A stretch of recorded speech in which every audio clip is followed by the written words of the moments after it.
Nous avons ce matin, Madame, Messieurs, les yeux tournés vers le Soudan. Le Soudan qui vit depuis quelques jours une situation intenable et surtout insurmontable puisque le Soudan est à la croisée des chemins. En tout cas, le Conseil paix et sécurité de l'Union africaine vient de suspendre ce pays des activités de l'organisation panafricaine. Le Conseil militaire de transition dirigé par Abdel Fattah al-Burhan et la célèbre force de soutien rapide, ce qu'on appelle là-bas la FSR, de Emeti, le numéro 2 de la junte militaire, se trouve aujourd'hui, comme on le voit, isolé. Et on peut dire que l'Union africaine demande, exige le transfert du pouvoir vers les civils. Les militaires tiennent encore le pouvoir au Soudan. Et on se souvient que lundi dernier, il y a eu ce carnage, ce massacre au sitting de Khartoum, près de 100 personnes tuées, plusieurs centaines de personnes blessées. Ça a été évidemment repris en boucle dans toutes les chaînes du monde entier. Les images étaient atroces, insupportables, et beaucoup au Cameroun avaient commencé à dire voilà ce sur quoi débouche une révolution. Mais on va dire que évidemment l'Union africaine a pris les choses en main et que désormais la question centrale est de savoir quand est-ce que cette junte militaire va finalement transférer le pouvoir à une autorité civile qui prendra justement les rênes du pays après la chute d'Omar el-Béchir, après 3 décennies passées à la tête de ce pays qu'est le Soudan. Madame, Monsieur, bonjour et merci infiniment à vous de nous retrouver ce matin sur Equinox Télévision. Nous sommes le vendredi, nous sommes le 7 juin 2019. Cette date nous rappelle la démission de Theresa May qui va démissionner ce jour de son poste de première ministre du Royaume-Uni, de la Grande-Bretagne, elle qui n'a pas réussi à faire sortir le Royaume-Uni de l'Union européenne, le Brexit. Elle a échoué sur le Brexit et cela lui a coûté son poste. Et donc aujourd'hui, elle quitte le 10 Downing Street à Londres. Donc Madame, Monsieur, voilà ce qu'on va dire. On va également dire que le Cameroun va bouger puisque le MRC annonce une marche demain, samedi 8 juin à Yaoundé. On va également évoquer des cas liés au gouvernement camerounais qui commence évidemment à mettre en place des mesures pour permettre à la Sonara de se positionner comme étant cette entreprise qui va se relever rapidement avec cette équipe interministérielle qui est sur place aujourd'hui à Limbé, depuis hier en tout cas, pour évaluer et mettre en place les méthodes pour rapidement, on va dire, arranger cette situation inconfortable à Limbé, à la Sonara. Alors, l'équipe est en place comme chaque matin. D'abord, vous, Monsieur Batchou Chalamel, bonjour et bienvenue. Bonjour, Monsieur Eric Fopoussi-Négou. Bonjour à tous les téléspectateurs. Question. À l'heure où on n'a pas pu faire le bilan de la COCAN 2019, on nous parle de la création d'un COCAN 2020 pour le CHAN et un COCAN total 2021 pour la CAN totale. Alors, comment est-ce qu'on quitte d'une CAN dont on n'a même pas pu jouer, dont on nous a retiré, dont l'argent a été décaissé, sans aucune réalisation, sans aucun bilan, pour parler de la création d'un autre comité? Pays des paradoxes, quand tu nous tiens.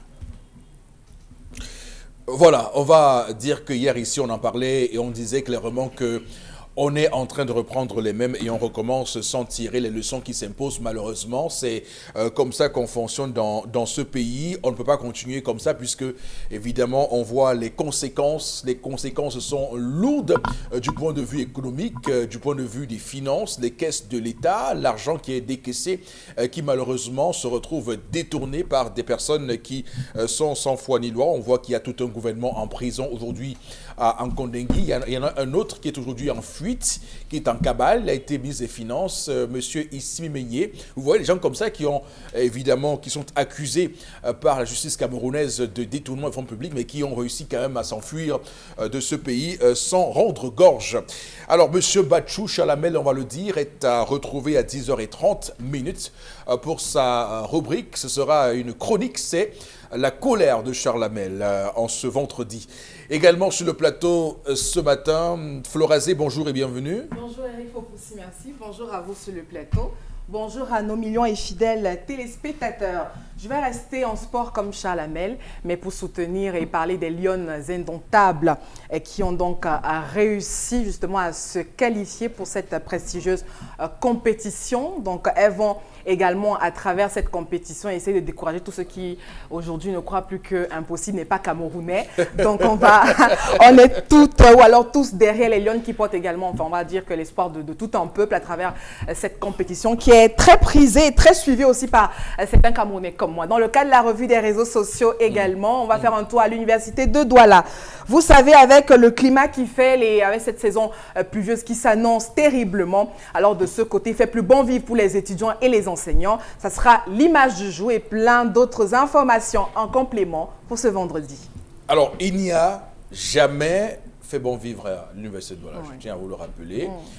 C'est clair que c'est terrible ces images lorsqu'on voit les grandes universités dans d'autres pays et qu'on compare avec d'autres universités. On est quand même on est à Douala, la première ville du Cameroun, la ville la plus développée du Cameroun. Et vous voyez dans quel état est son université. Quand vous comparez cette université-là à l'université, par exemple, Cheikh Anta Diop à Dakar au Sénégal, vous vous dites clairement qu'on a touché le fond. Donc c'est clair, vous avez dit, on va pouvoir commenter ces images-là tout à l'heure. Mais je vais juste revenir sur les Lions notables. Permettez-moi de réduire votre enthousiasme, hein, parce qu'il y a beaucoup de problèmes dans cette tanière des Lions. Il faut dire, il y a beaucoup de problèmes. Il y a des bisbilles terribles et je peux vous dire que là, ça s'annonce très compliqué. J'ai vu des filles motivées. Mais le Cameroun est comme, il y a beaucoup de problèmes. Mais comme le Cameroun est comme, vous savez, il faut payer d'abord, il y a une question des primes. Alors, vous savez, ce pays quand même est une curiosité. On va voir comment ça se passe. C'est bien que le corps sportif ait finalement habillé les Lions parce qu'on reste encore sur notre soif parce que pour ce contrat avec le corps sportif, c'est bien qu'il y ait eu cela, mais il faut qu'on gère ces questions de primes avec ces Lions-là. On va dire qu'impossible n'est pas camerounais et que parfois c'est face à l'adversité que ce pays retrouve un supplément d'âme pour aller conquérir des trophées. On va donc s'en tenir au hasard de l'histoire et espérer que cette fois encore nous gagnons, je pense ici à Habib Bey. Alors, également sur le plateau ce matin, Bombok Bengan, bonjour et bienvenue. Bonjour Monsieur Fopossi Negou, bonjour à vous chers téléspectateurs. Lundi 10 juin 2019, les transporteurs routiers du Cameroun annoncent leur grève. Ils disent qu'ils ne vont plus conduire. Les problèmes relevés depuis 20 ans ne sont jamais résolus.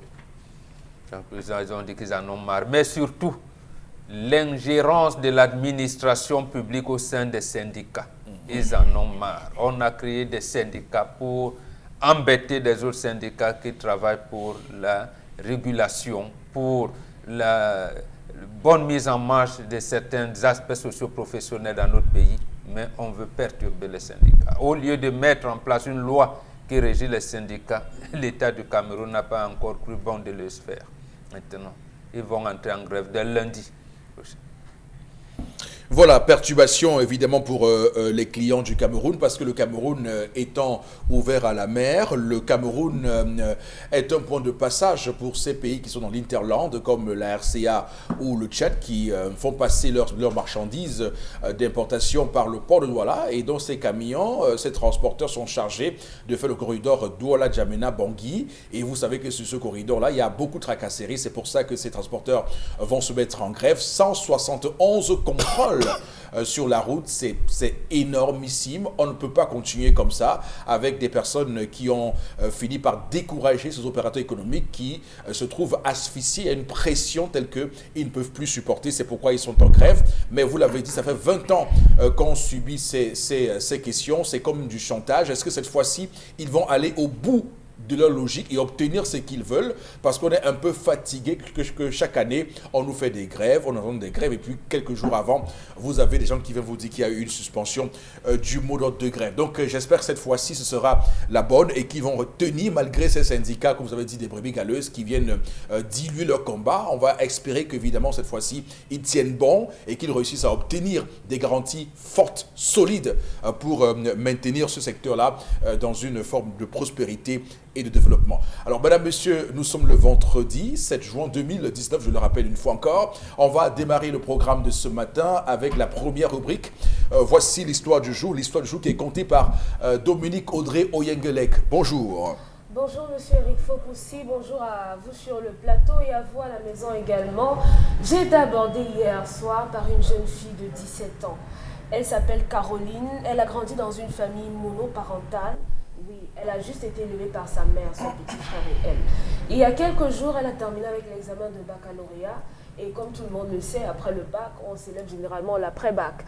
Donc, pendant la soirée, ses camarades de classe des garçons ont décidé d'aller acheter du sexe. Sauf que, arrivés à cet endroit-là, ils sont tombés sur la mère de la jeune fille qui officiellement est boulangère.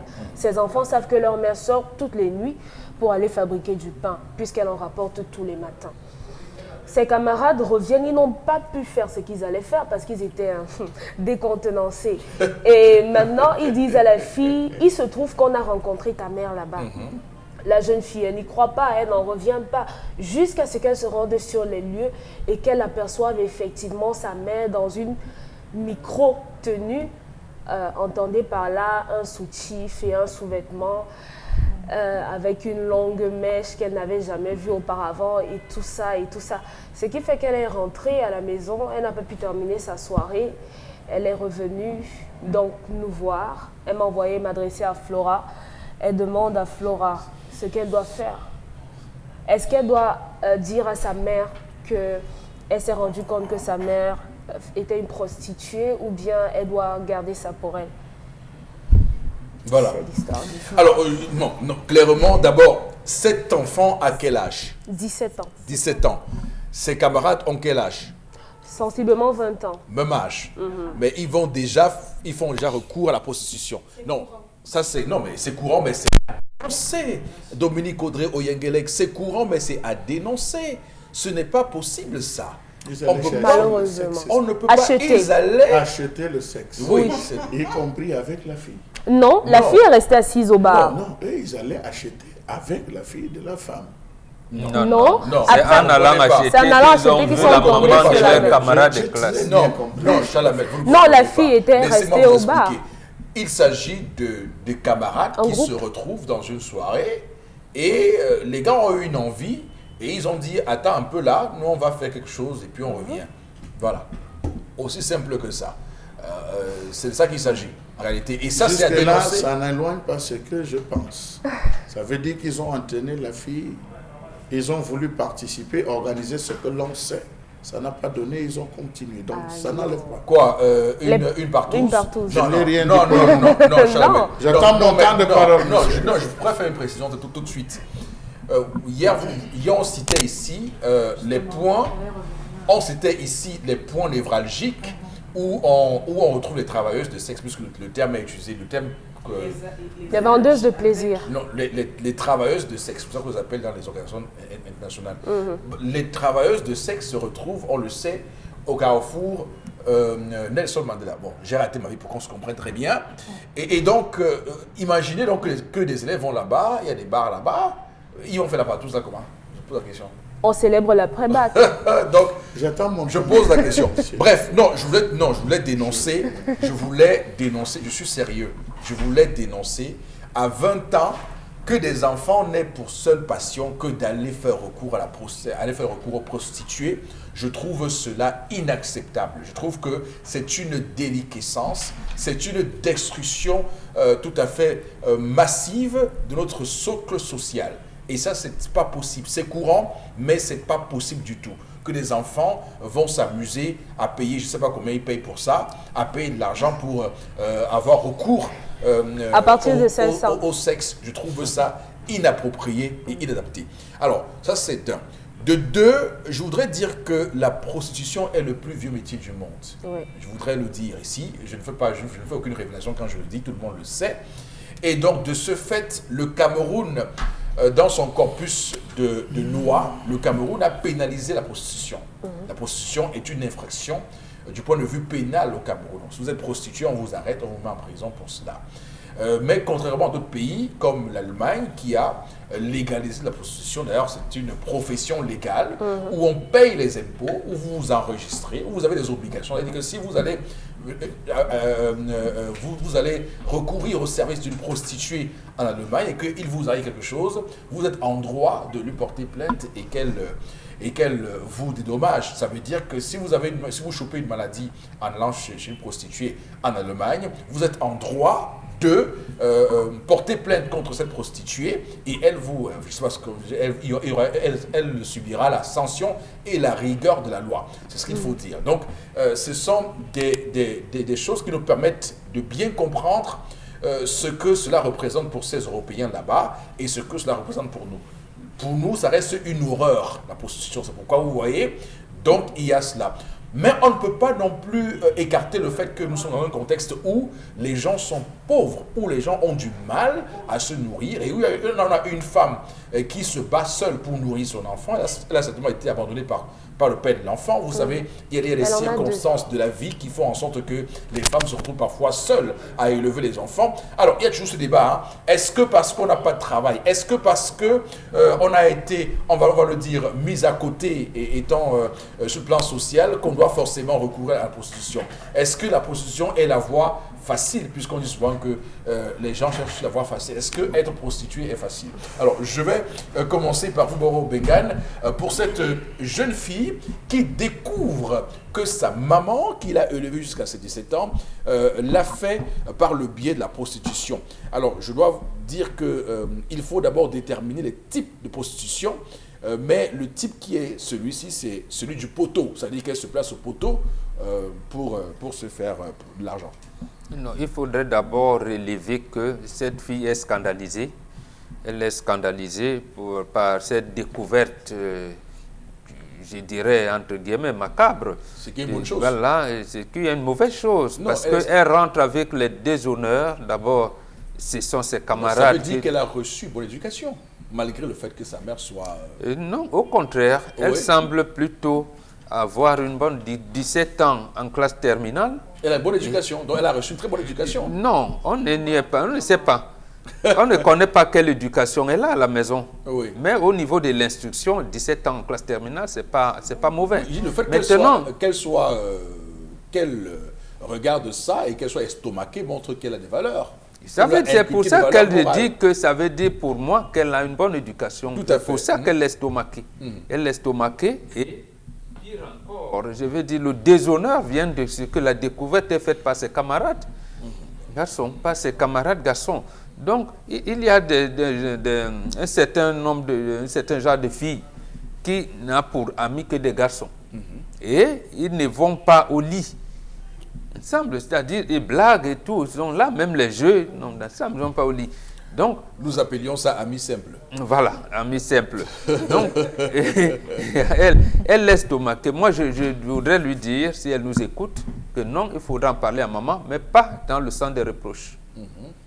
Maman, il m'a été révélé que, voilà, et qu'il est ici. Et je suis convaincu que, comme sa maman l'a caché pendant longtemps, ça se dit que sa maman sait que ce qu'elle fait n'est pas bien pour ses enfants. Elle en a d'ailleurs deux, une fille et un garçon.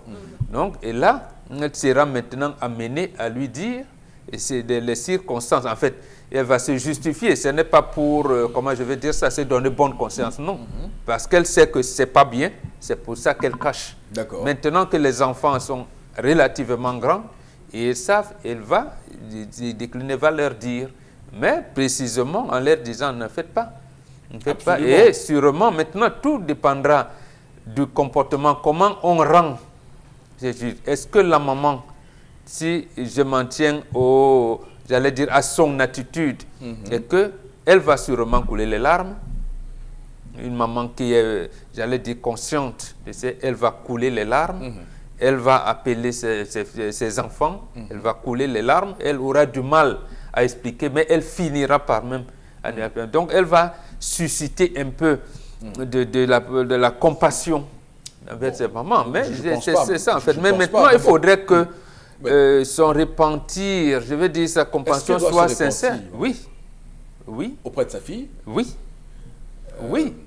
Il rassurer. Comment maintenant, même si c'est de manière malicieuse, non. Elle peut être choquée que sa fille lui reproche ce qui a permis à ce qu'elle devienne ce qu'elle est aujourd'hui et compose le baccalauréat. Oui, j'ai dit qu'elle pas fait en la maison. Les mots à ce moment-là sont difficiles. Mais je m'en tiens à l'éducation qu'elle semble avoir donnée à ses enfants. Voilà. Elle ne savait pas, maman travaille dans une boulangerie. Elle-même, ça veut dire qu'elle en met et elle veillait à ce que leur instruction soit, voilà, pour que ses enfants soient j'allais dire, des valeurs, soit porteur de valeurs morales dans la société demain et surtout réussir à l'école. Ouais. C'est pour ça qu'elle cachait l'autre côté. Maintenant que c'est dévoilé, je souhaite qu'elle vienne avec, j'allais dire, la propension vers ces valeurs morales-là, en pleurant. Elle peut pleurer devant ses enfants. Oui, oui, elle doit pleurer devant ses enfants en leur disant, oui, je vous ai caché ce côté, mais ce n'est pas en essayant de justifier. Bon, en pleurant pour quitter la prostitution, parce qu'après... Parce qu'elle est embarrassée, sûrement. Oui. Je ne sais pas si elle est paresseuse, elle ne peut pas travailler au champ, elle ne peut pas faire même les baby-sisters ou quoi. Bon, je ne la juge pas, mais moi je m'en tiens à ce qui est beau. Ce qui est beau ici, c'est qu'elle a caché, elle savait que ce qu'elle fait est mauvais et préjudiciable. Maintenant que c'est connu, et par ses enfants, et par... Elle doit arrêter. Oui, elle doit arrêter, mais ce sera difficile pour elle. Et comment va-t-elle continuer à mentir? C'est là la difficulté. Mais je souhaite que la rencontre, le dialogue avec ses enfants, le débat avec ses enfants puisse l'amener à dénoncer, à renoncer à ce type de comportement. D'accord. Parce qu'elle tendait, quand on cache à ses enfants, moi je pense que je pense qu'elle a aussi certaines valeurs qu'il faut chercher à promouvoir. Non, mais il faut lui tirer un coup de chapeau. Hein. Moi, c'est comme ça que je vois ça. Je lui tire un grand coup de chapeau d'avoir réussi à élever des enfants avec, toute seule avec ça. Ça montre que quand même, elle a dû souffrir dans sa chair. C'est pourquoi elle a caché à ses enfants. Alors, Charles Hamel. Monsieur Éric Fopoussi, cela s'inscrit dans la logique des secrets de famille. Chaque famille a des secrets enfouis. Tout le monde connaît, tout le monde le sait et on n'en parle pas. Ce qui m'amène à l'autre question. Sait-on tout ce que nos parents font pour nous nourrir? Est-ce qu'on connaît? Non. Est-ce que les gens aujourd'hui, ceux qui nous regardent, sont à même de dire ce que fait exactement leurs parents pour l'amener à la maison? Je dis non.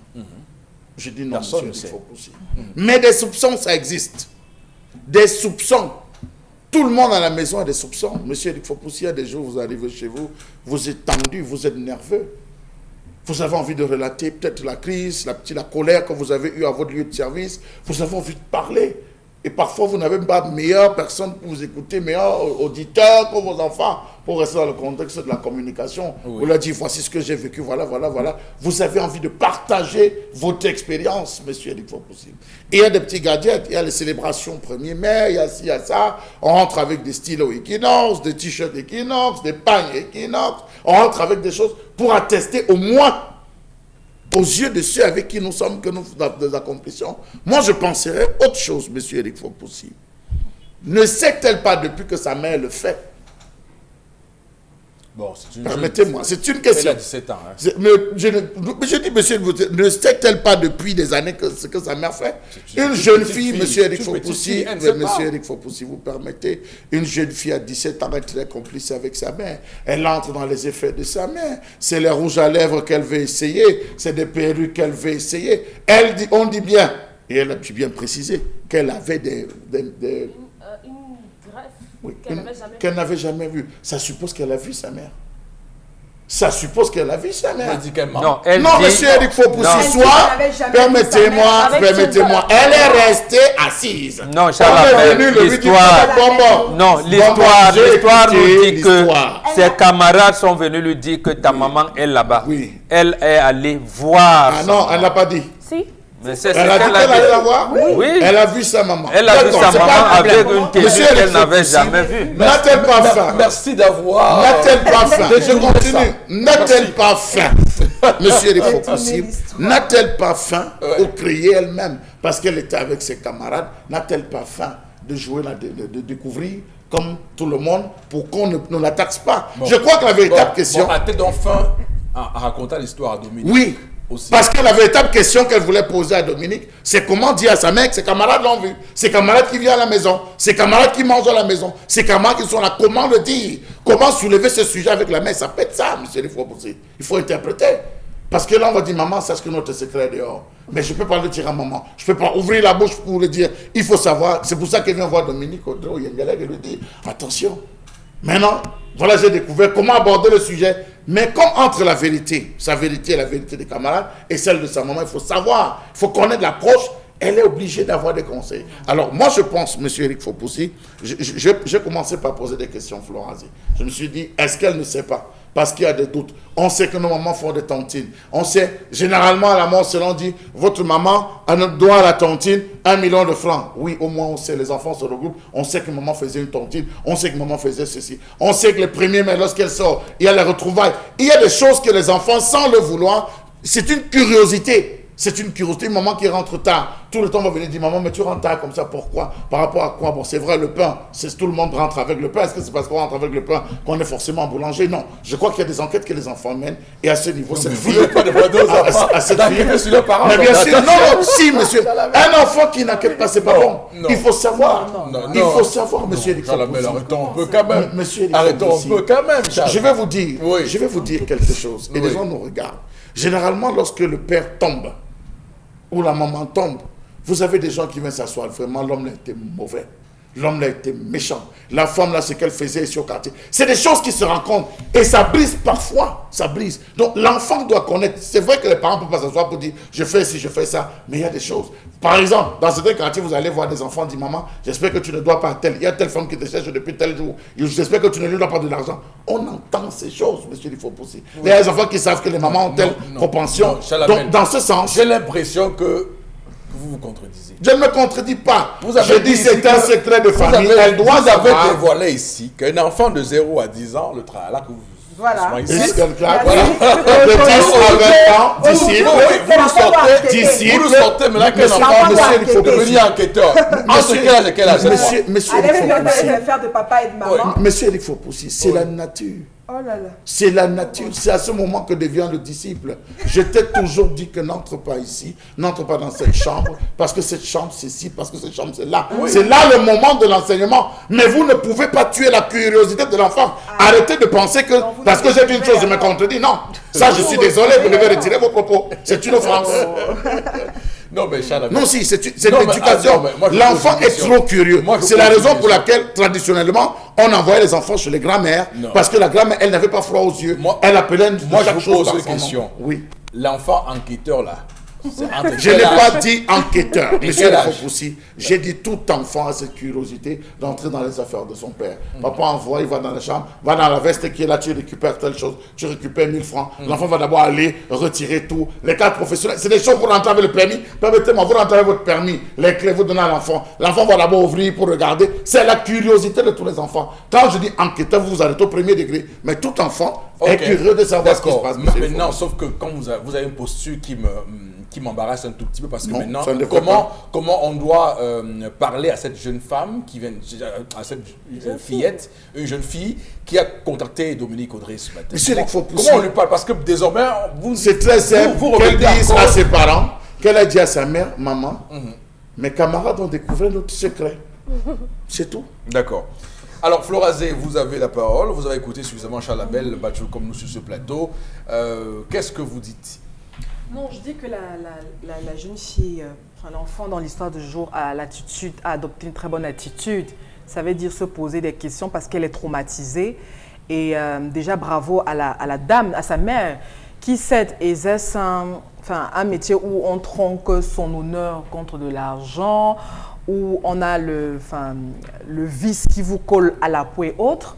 Mais sauf que nous savons que dans nos chambres, familles et autres, comme Chalamel a dit, secret des familles, souvent, on est nourri par ce métier-là. C'est-à-dire qu'on a une fille qui vit, je sais pas moi, en Belgique, en France et tout. Souvent, on ne veut pas savoir ce qu'elle fait, mais chaque fin de mois, elle nous envoie 500 €, 100 €, etc. et tout. Peut-être au fond, on se dit, mais comment elle fait pour avoir autant d'argent chaque fin de mois? On le sait intérieurement, mais on préfère se voiler la face et on continue de se nourrir, etc. et tout.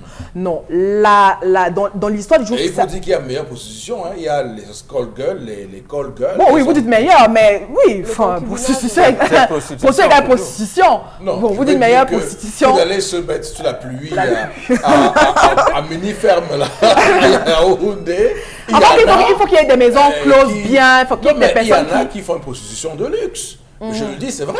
Oui. Non, mais Qu'il faut le Oui, mais à après côté- ça, mais prostitution, c'est Qu'est-ce qui prostitution. vous dit qu'à côté des mini-fermes, il n'y en a pas qui font la prostitution de luxe ici? Par Non, exemple. bon, mais sauf que Le problème, vous l'avez dit, c'est une loi. non, notre... la peine, c'est la pénibilité de ça. Le problème, c'est que Pose un notre problème. corpus juridique condamne. Donc, on se cache. Bon, Non, non, nos mais je- nos lois ouais, condamnent je la veux juste prostitution. dire que- C'est tout. Bonne ou mauvaise. Mauvaise. Je veux juste dire à Flora Zeki a dit qu'en Europe, les Non, gens j'ai se pris, battent. oui, j'ai pris un exemple. Oui, non, mais Exemple, c'est pour dire que ce que vous dites n'est pas c'est que polichinelle. Oui. Il veut dire qu'on sait qu'il y a beaucoup de nos jeunes sœurs. D'ailleurs, il y a beaucoup de Comme Nigériennes. ici. Dans ça, il y a beaucoup de Nigériennes qui sont là-dedans, qui sont en Europe et qui ne font que dans ça. D'ailleurs, je dois vous dire que celles qui s'en sortent le plus, bon, c'est malheureux de le dire, mais c'est Celles qui font dans la prostitution. C'est hélas la réalité. C'est celles-là qui font une prostitution qui est illégale cette fois-là en France, parce que elles ne sont pas dans les circuits normaux, donc elles passent par des mécanismes au bois de Boulogne, pour ceux qui connaissent le bois de Boulogne à Paris, où vous souriez. ça gagne, Bon, ça gagne bien souriez. sa vie. Oui, bon, mais là, il y a des mécanismes. Non, mais ce que je veux dire, au fond, c'est que cette maman aurait pu, pourquoi pas, avoir un homme qui l'aurait financé un tout petit peu, comme on voit les femmes passer. C'est commun. Vous savez que c'est commun. Oui, ça. non, mais c'est aussi Il y a des bien. femmes qui vivent avec des hommes qui s'occupent d'elles. Oui, mais c'est aussi Voilà. bien qu'on ait affaire à ce genre d'histoire. Parce Ouais. que ça existe. Il y a des femmes qui ont décidé de se prostituer pour nourrir leur famille, pour élever leurs enfants et tout. Oui. Donc, l'enfant est traumatisé. C'est-à-dire qu'elle ne voyait pas sa mère prostituée. Donc, elle est dans un questionnement raisonnable et logique. Donc, la maman également sait qu'elle fait un métier de honte. C'est-à-dire qu'un métier que personne n'applaudirait. Une femme, enfin, prostituée et autres. Moi, je ne juge personne. Nous savons tous que pour moi, j'estime que c'est la pauvreté, le chômage également, moi je le dis, Oui, non, mais- qui sont les principales non, causes mais il y a aussi de la des- prostitution. Non, mais il y a aussi dedans des nymphomanes qui aiment. Oui, il faut le dire. Regardez. Bon, à ce moment-là, c'est plus un problème d'argent parce que moi, Oui, je parle, oui, oui. oui, bien sûr, C'est plus un bien problème sûr. d'argent. Oui, Ça veut bien dire sûr. que vous pouvez tomber sur le voisin, Oh, sur mais- votre beau-frère, sur Mais n'importe moi, qui. je pose bien une question. Cette femme, quand même, je veux dire, bon, c'est vrai que parfois, que je elles vous sais. disent qu'en un soir, elles ont 20 000 francs. Ce que je sais, pour avoir souvent parlé avec certaines Oui. et tout, pour la plupart, c'est un métier, c'est-à-dire qu'elles mettent beaucoup de rigueur dans leur activité. Je ne sais pas comment, moi je ne pratique pas ce métier, fois 10. mais elles ont intégré une certaine discipline, une certaine rigueur, où certaines s'en sortent. Mais moi je reviens pour dire que la dame a caché cette activité à ses enfants Oui. parce qu'il y a un peu du déshonneur. Oui, je pense que Chalamel avait un peu raison. En disant que l'enfant était au courant. Oui, Chalamel avait. Bon, un oui, peu- laissez-moi terminer. Chalamel a un peu raison. Pourquoi Parce faut que. pisciner. Non, moi, je vais faire un calcul. Oui, je vais terminer. Mais... Si par soir, elle gagne 20 000 francs, hein, et qu'elle y va tous les jours, ça fait 600 000 francs par mois. Hein? Donc je pense que quand tu as 600 000 francs par mois, au bout de 6 mois, Enlevez les jours des menstruations, s'il vous tu as plaît. économisé, oui, c'est vrai, en plus. Voilà. Donc, ça diminue. Ouais. Ça diminue. Bon, même ça diminue, c'est relativement à 400 000, 500 000. Pour un Camerounais qui gagne 400 000 au Cameroun, c'est haut de gamme. Monsieur Donc, elle aurait Fofosi. pu- On ne travaille pas Non, cette je veux dire somme-là. donc ça veut dire que si elle n'est pas là tous les jours, ça veut dire qu'elle y va quelques fois. Plusieurs fois par Moi, semaine. je crois que... Parce qu'une femme qui met de 20h à 6 ou à 5 heures... On ne sait pas comment elle exerce son activité. L'histoire nous dit que la jeune fille a découvert que sa maman est prostituée. Maintenant, dans l'activité de sa mère, on ne sait pas si sa mère y va tous les jours, si elle va 2 fois le mois et tout. Moi, je suis d'accord avec ce que Donc, mon elle beau-père pouvait dit. savoir C'est que que... sa mère n'était pas dans Non, ça. elle ne pouvait pas savoir. Parce que la mère a tout fait. C'est-à-dire la que... mère a Non, raison. la mère a donné un cadre bien précis. Je suis d'accord avec mon boc. À son enfant. C'est-à-dire qu'on a une fille de 17 ans qui a fait son baccalauréat, qui a de bonnes manières, qui est belle, etc. Et tout. Peut-être que l'environnement dans lequel ils vivent, je ne sais pas si c'est à Dakar, si c'est... On a cité des points aussi où justement la procédure est à ciel ouvert. Tout le monde le sait. Mais la dame, malgré son activité, Attention, a tenu... attention, faut pas. Je vous A arrête. tenu Je vous à arrête parce que préserver ses enfants. J'espère quand vous dites Dakar, c'est pas pour stigmatiser au quartier. Non, je suis mais Hier soir, il y a avant, tu voulais citer des points. Pourquoi vous ne voulez pas qu'on les cite? Il fallait dire Baba aussi. Oui, pourquoi pas. Mais citons les points de référence. Parce qu'il n'y a pas de quartier à Douala qui soit immunisé ou exempt de la prostitution. Arrêtez ça. Non, arrêtez je dis qu'il y a des points il y a des personnes... Bon, je n'ai pas honte de le dire, je vais donc le dire. Il y a des points où dans les quartiers où vous arrivez, vous voyez à une certaine après 22 vous voyez mes soeurs là, vous les voyez là, en pleine rue. Par contre, dans certains quartiers, vous ne les verrez pas comme ça. Peut-être qu'elles le font dans leur chambre, je sais pas moi, à travers leur téléphone. Mais sauf que, oui, par exemple, Facebook, il y a des hôtels qui n'ont recruté que des femmes. Lorsqu'il y a des clients qui demandent, ils appellent. Il y a plusieurs formes de prostitution. Ce que je veux dire ce matin, et moi, mon clan a dit, je suis d'accord, c'est que la dame, sachant qu'elle fait une activité pour honoreuse, c'est-à-dire qu'elle sait qu'elle ne veut pas que sa fille suive ce même chemin. Donc, elle a tout fait pour encadrer son enfant, malgré qu'elle soit prostituée.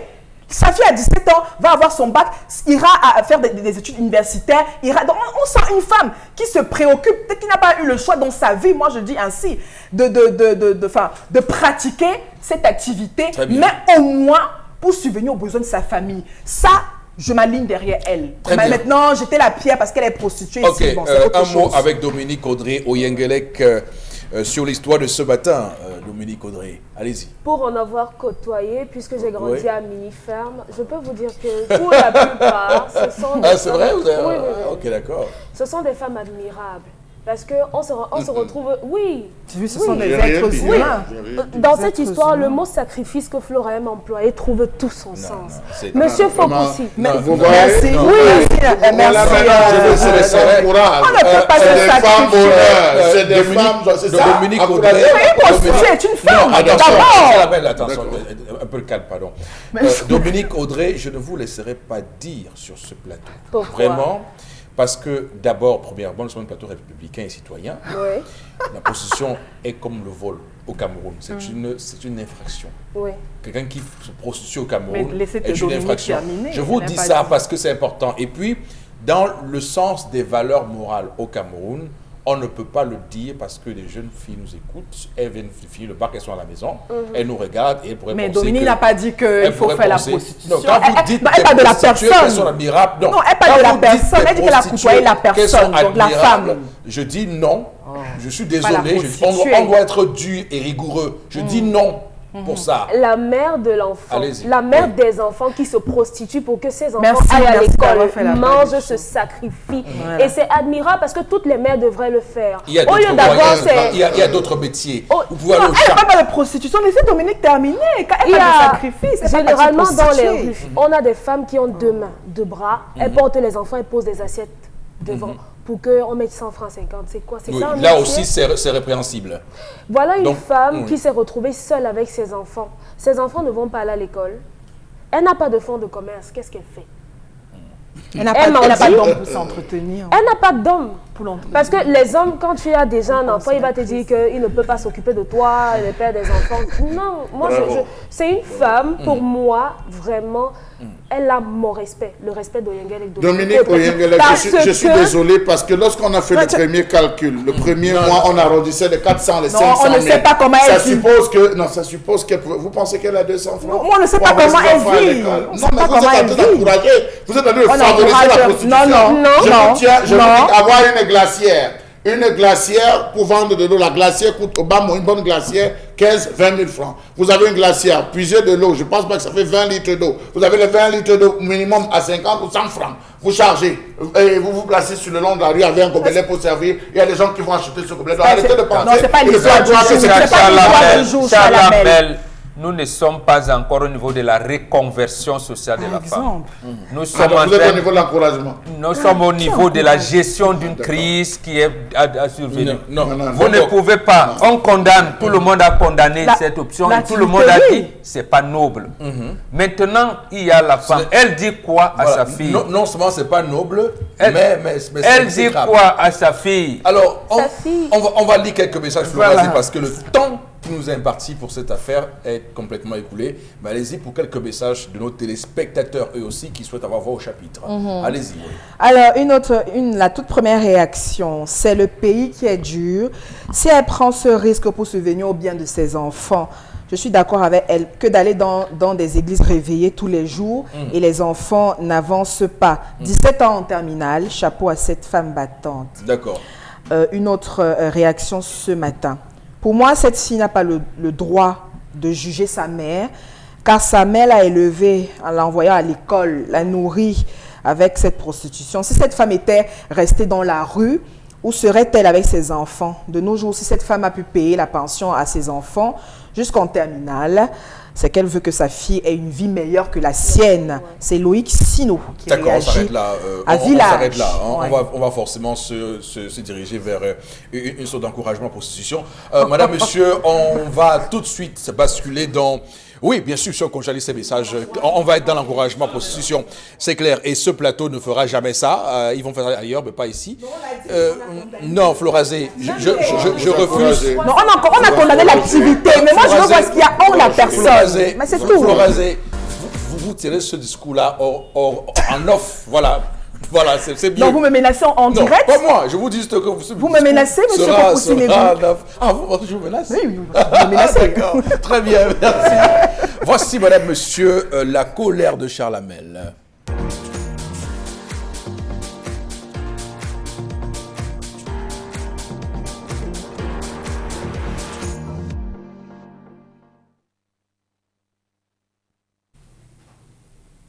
Je m'interroge ce jour sur la question des ventes aux enchères dans ce pays.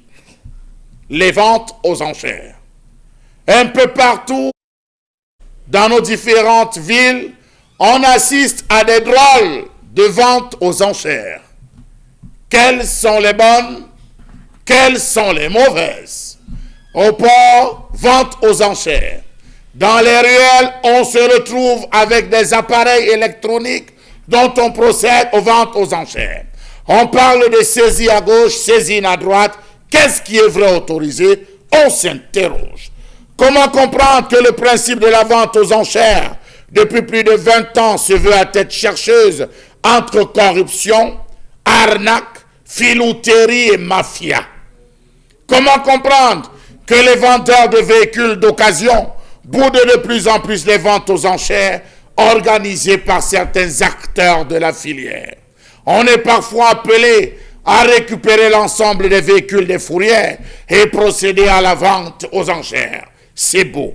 Comment comprendre que les affairistes de la revente se refusent de prendre part à ces opérations de vente aux enchères qui qualifient de mascarade du fait de l'absence de neutralité de la part de la commission qui supervise généralement les dites ventes? Comment s'organisent même les ventes aux enchères? Comment devraient-elles s'organiser? Autant de questions, parce que dans cette affaire, il y a un fourre-tout. Comment comprendre toute la mafia opaque qui obstrue la vente aux enchères dans ce pays? Une vente qui, la plupart du temps, se passe dans les coulisses. On vend d'abord à ceux qu'on connaît avant d'ouvrir la vente à ceux qu'on ne connaît pas. Savez-vous par exemple que les bons lots sont achetés à l'avance et ce sont les lots en piteux état qui sont présentés aux pauvres clients? Oui, les commissions à l'interne choisissent les bonnes, les meilleures, celles dont le dépannage ne coûtera rien, sinon celles qui sont encore en bon état et celles qui sont légèrement grippées. Et c'est les autres qu'on présente aux autres. Ce n'est un secret pour personne. Pour entrer en possession d'un bon lot, il faut avoir, pour ce qui est du port autonome, il faut avoir un parent à l'intérieur de la douane. Les bons lots sont achetés longtemps avant la vente publique et pour le vérifier, c'est simple. C'est ce qui se passe souvent pendant ces ventes. Est-ce qu'on présente un lot si on n'admet pas de surenchère? Autant de points d'interrogation. On entend parfois lors des ventes aux enchères, on présente un lot, 1 minute et on dit adjugé vendu sans qu'on ait donné la possibilité à un quelconque repreneur de se prononcer. Comment comprendre que le Cameroun jusqu'à ce jour n'a pas pensé créer une commission indépendante constituée des agents de plusieurs ministères dont la mission essentielle sera celle de s'assurer que l'argent rentre effectivement dans les caisses de l'État? Savez-vous que certaines personnes véreuses se retrouvent à vendre de ce côté du port avec la douane un véhicule à quelqu'un 500 000 francs CFA et déclare sur papier l'avoir vendu à 5 000 francs CFA. Savez-vous qu'il y a des gens qui arrivent avec des recommandations ou des sollicitations de hautes personnalités pour l'acquisition de dizaines de conteneurs à la fois et sur des prix qui ne correspondent en rien? Il s'agit parfois, nous dit-on, de fausses recommandations, mais recommandations qui étrangement passent parfois. Savez-vous que certains douaniers demandent souvent aux véritables propriétaires de conteneurs ayant abandonné leurs colis de se cacher derrière la vente aux enchères pour les racheter à vil prix, en invitant ainsi des droits de douane jugés élevés? Savez-vous que de ce côté on parle plus de mafia que de véritables ventes aux enchères? Que dire de ces appareils vendus le long de nos axes routiers? Téléphone portable par-ci, téléviseur par-là, armoire par-là, bouteille de gaz par-ci. Dit-on là-bas, ça a été saisi. On a des commissaires priseurs, on a des témoins, mais au fond, c'est toujours de l'arnaque. Vente aux enchères quand il nous tient, devrait-on encore croire? Mythe ou réalité? 3 points d'interrogation, 4 points de suspension à la ligne. Alors, merci infiniment à vous, Charles-Amel Mbachou. On va dire que cette question est importante puisque ça nous permet de mettre en lumière beaucoup de choses, les ventes aux enchères publiques. Il faut d'abord, peut-être avant de nous interroger sur comment tout cela se passe, voir les causes de cela. Il y a généralement l'administration douanière qui organise des ventes aux enchères parce que les propriétaires de marchandises ont dépassé le délai réglementaire pour venir dédouaner leurs marchandises. Et donc, du coup, il y a des notes qui sont avancées pour le demander de venir le faire. Sinon, les marchandises seront donc placées aux enchères, comme on le voit. C'est le code des douanes qui le fait, l'article 275 à 283, et qui réglemente justement la procédure de vente aux enchères dans le code des douanes au Cameroun.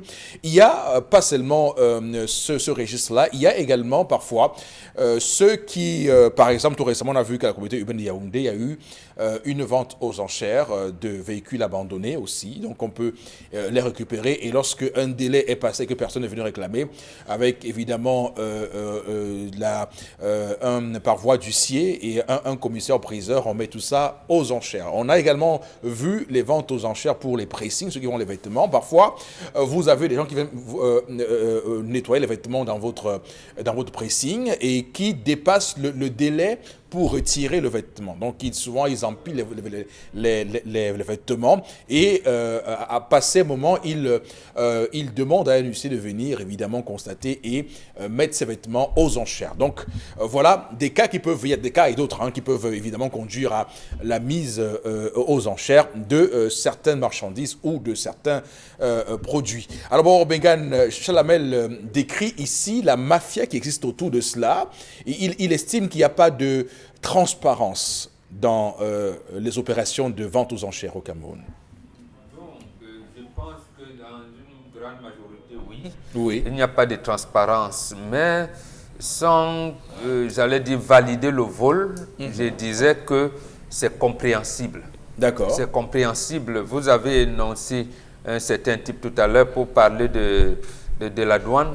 Lorsqu'on veut désengorger la douane, il s'est arrivé à un moment que certains importateurs, parce qu'ils n'avaient pas assez d'argent ou parce qu'ils n'avaient pas bien calculé les droits de douane, parce que des choses se sont arrivées, il s'est trouvé que les marchandises sont restées là-bas, ils pouvaient, et ils se disaient donc, puisque eux qui ont abandonné les marchandises, il y avait ce système qu'il a la honte, il peut donc procéder à des négociations pour qu'un ami, parce que par exemple le douanier qui avait la charge, il peut passer que bon, il y a un ami, pardon, je n'ai pas de tout, mais j'ai des marchandises.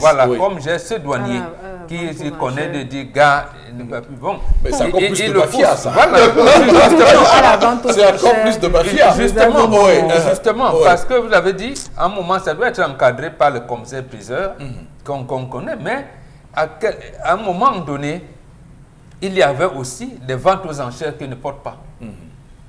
Parce que également, il y a tromperie sur la marchandise. Est-ce que lorsque vous allez à la vente aux enchères, vous trouvez un véhicule complètement... Est-ce qu'on vous donne l'état réel de ce véhicule? Est-ce que là, parler des téléphones portables, est-ce qu'on vous donne l'état réel des téléviseurs, de ces téléphones portables? Il y a tromperie sur la marchandise. Donc, c'est ce qui ne devrait pas être le cas. Donc, on devait dire, quand vous venez acheter quelque chose, vous devez avoir son état, en savoir que oui, et ça coûte généralement 200 000, mais comme on me le vend, on a les enchères commencent à 50 000, je l'ai vu, ça veut dire qu'il y a. Donc, mais c'est ce qui n'est pas fait. Donc, en fait, il y a mafia partout. Il y a mafia partout.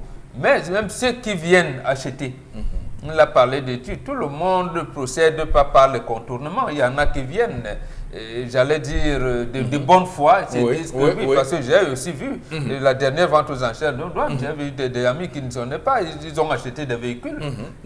Et précisément, vous avez inculpé que c'est la mafia. Ce que tu n'as pas vu. Mais bon, il y a aussi de l'information.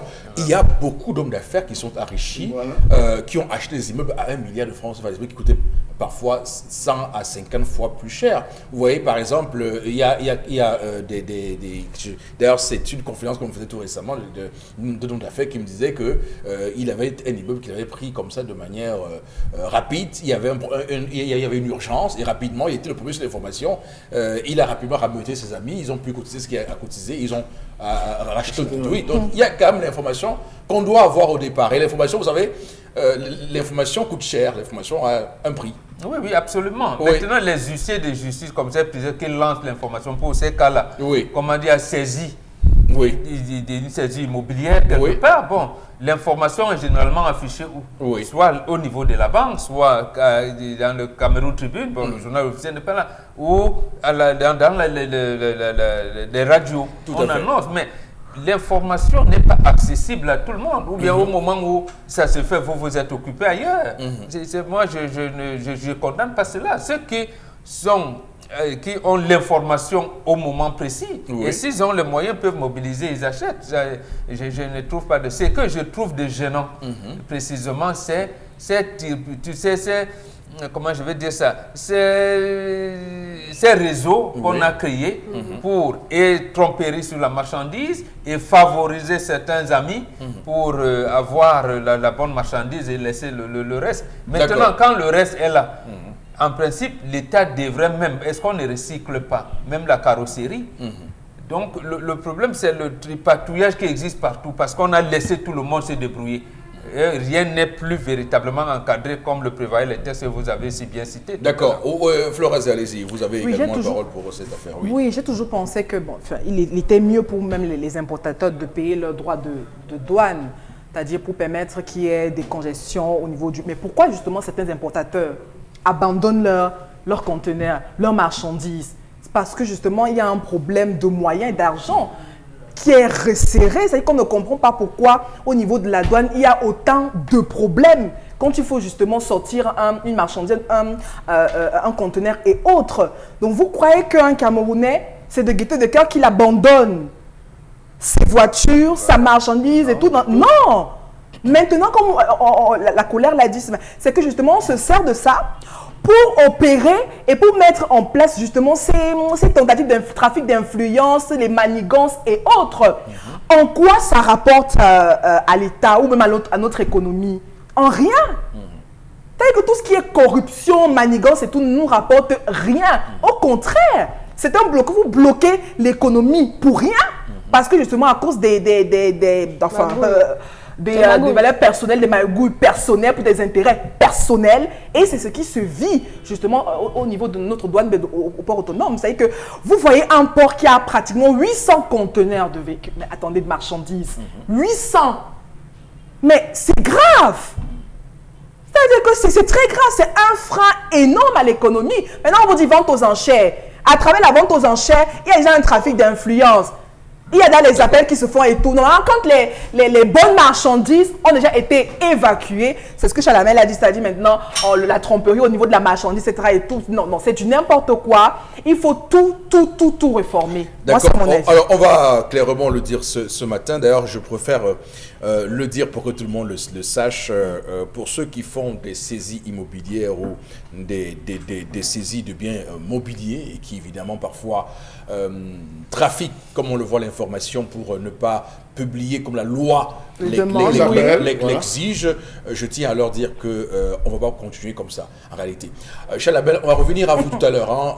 Nous aurons l'occasion de revenir à vous. On va marquer une pause, madame, messieurs, sur Equinox Télévision 10-12 Zénith.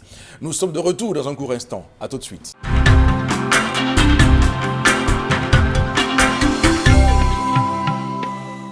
Retour sur ce plateau, madame, monsieur, deuxième partie de ce programme 10-12 le Zénith, de ce vendredi 7 juin 2019. Un véritable plaisir de vous accompagner comme chaque matin sur ce plateau du Zénith. On va évidemment pour cette deuxième partie faire comme chaque matin, entre 10h et 12h, d'abord la revue des messages et ensuite on fera la revue des réseaux sociaux.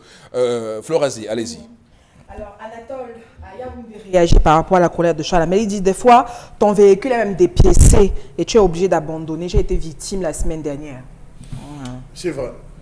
Alors, Chalamel, justement, on était en train de parler de la transparence dans les procédures, notamment la communication, la publication, justement, et de faire en sorte que l'information soit reçue par le plus grand nombre. Monsieur Alfonsi, ce qu'il y a lieu de dire, c'est que, en toute vérité, avant que n'arrive, avant que n'arrive la date de la mise de la publication officielle de la vente aux enchères, il y a que comment vous appelez ça, l'article numéro 2 se met en...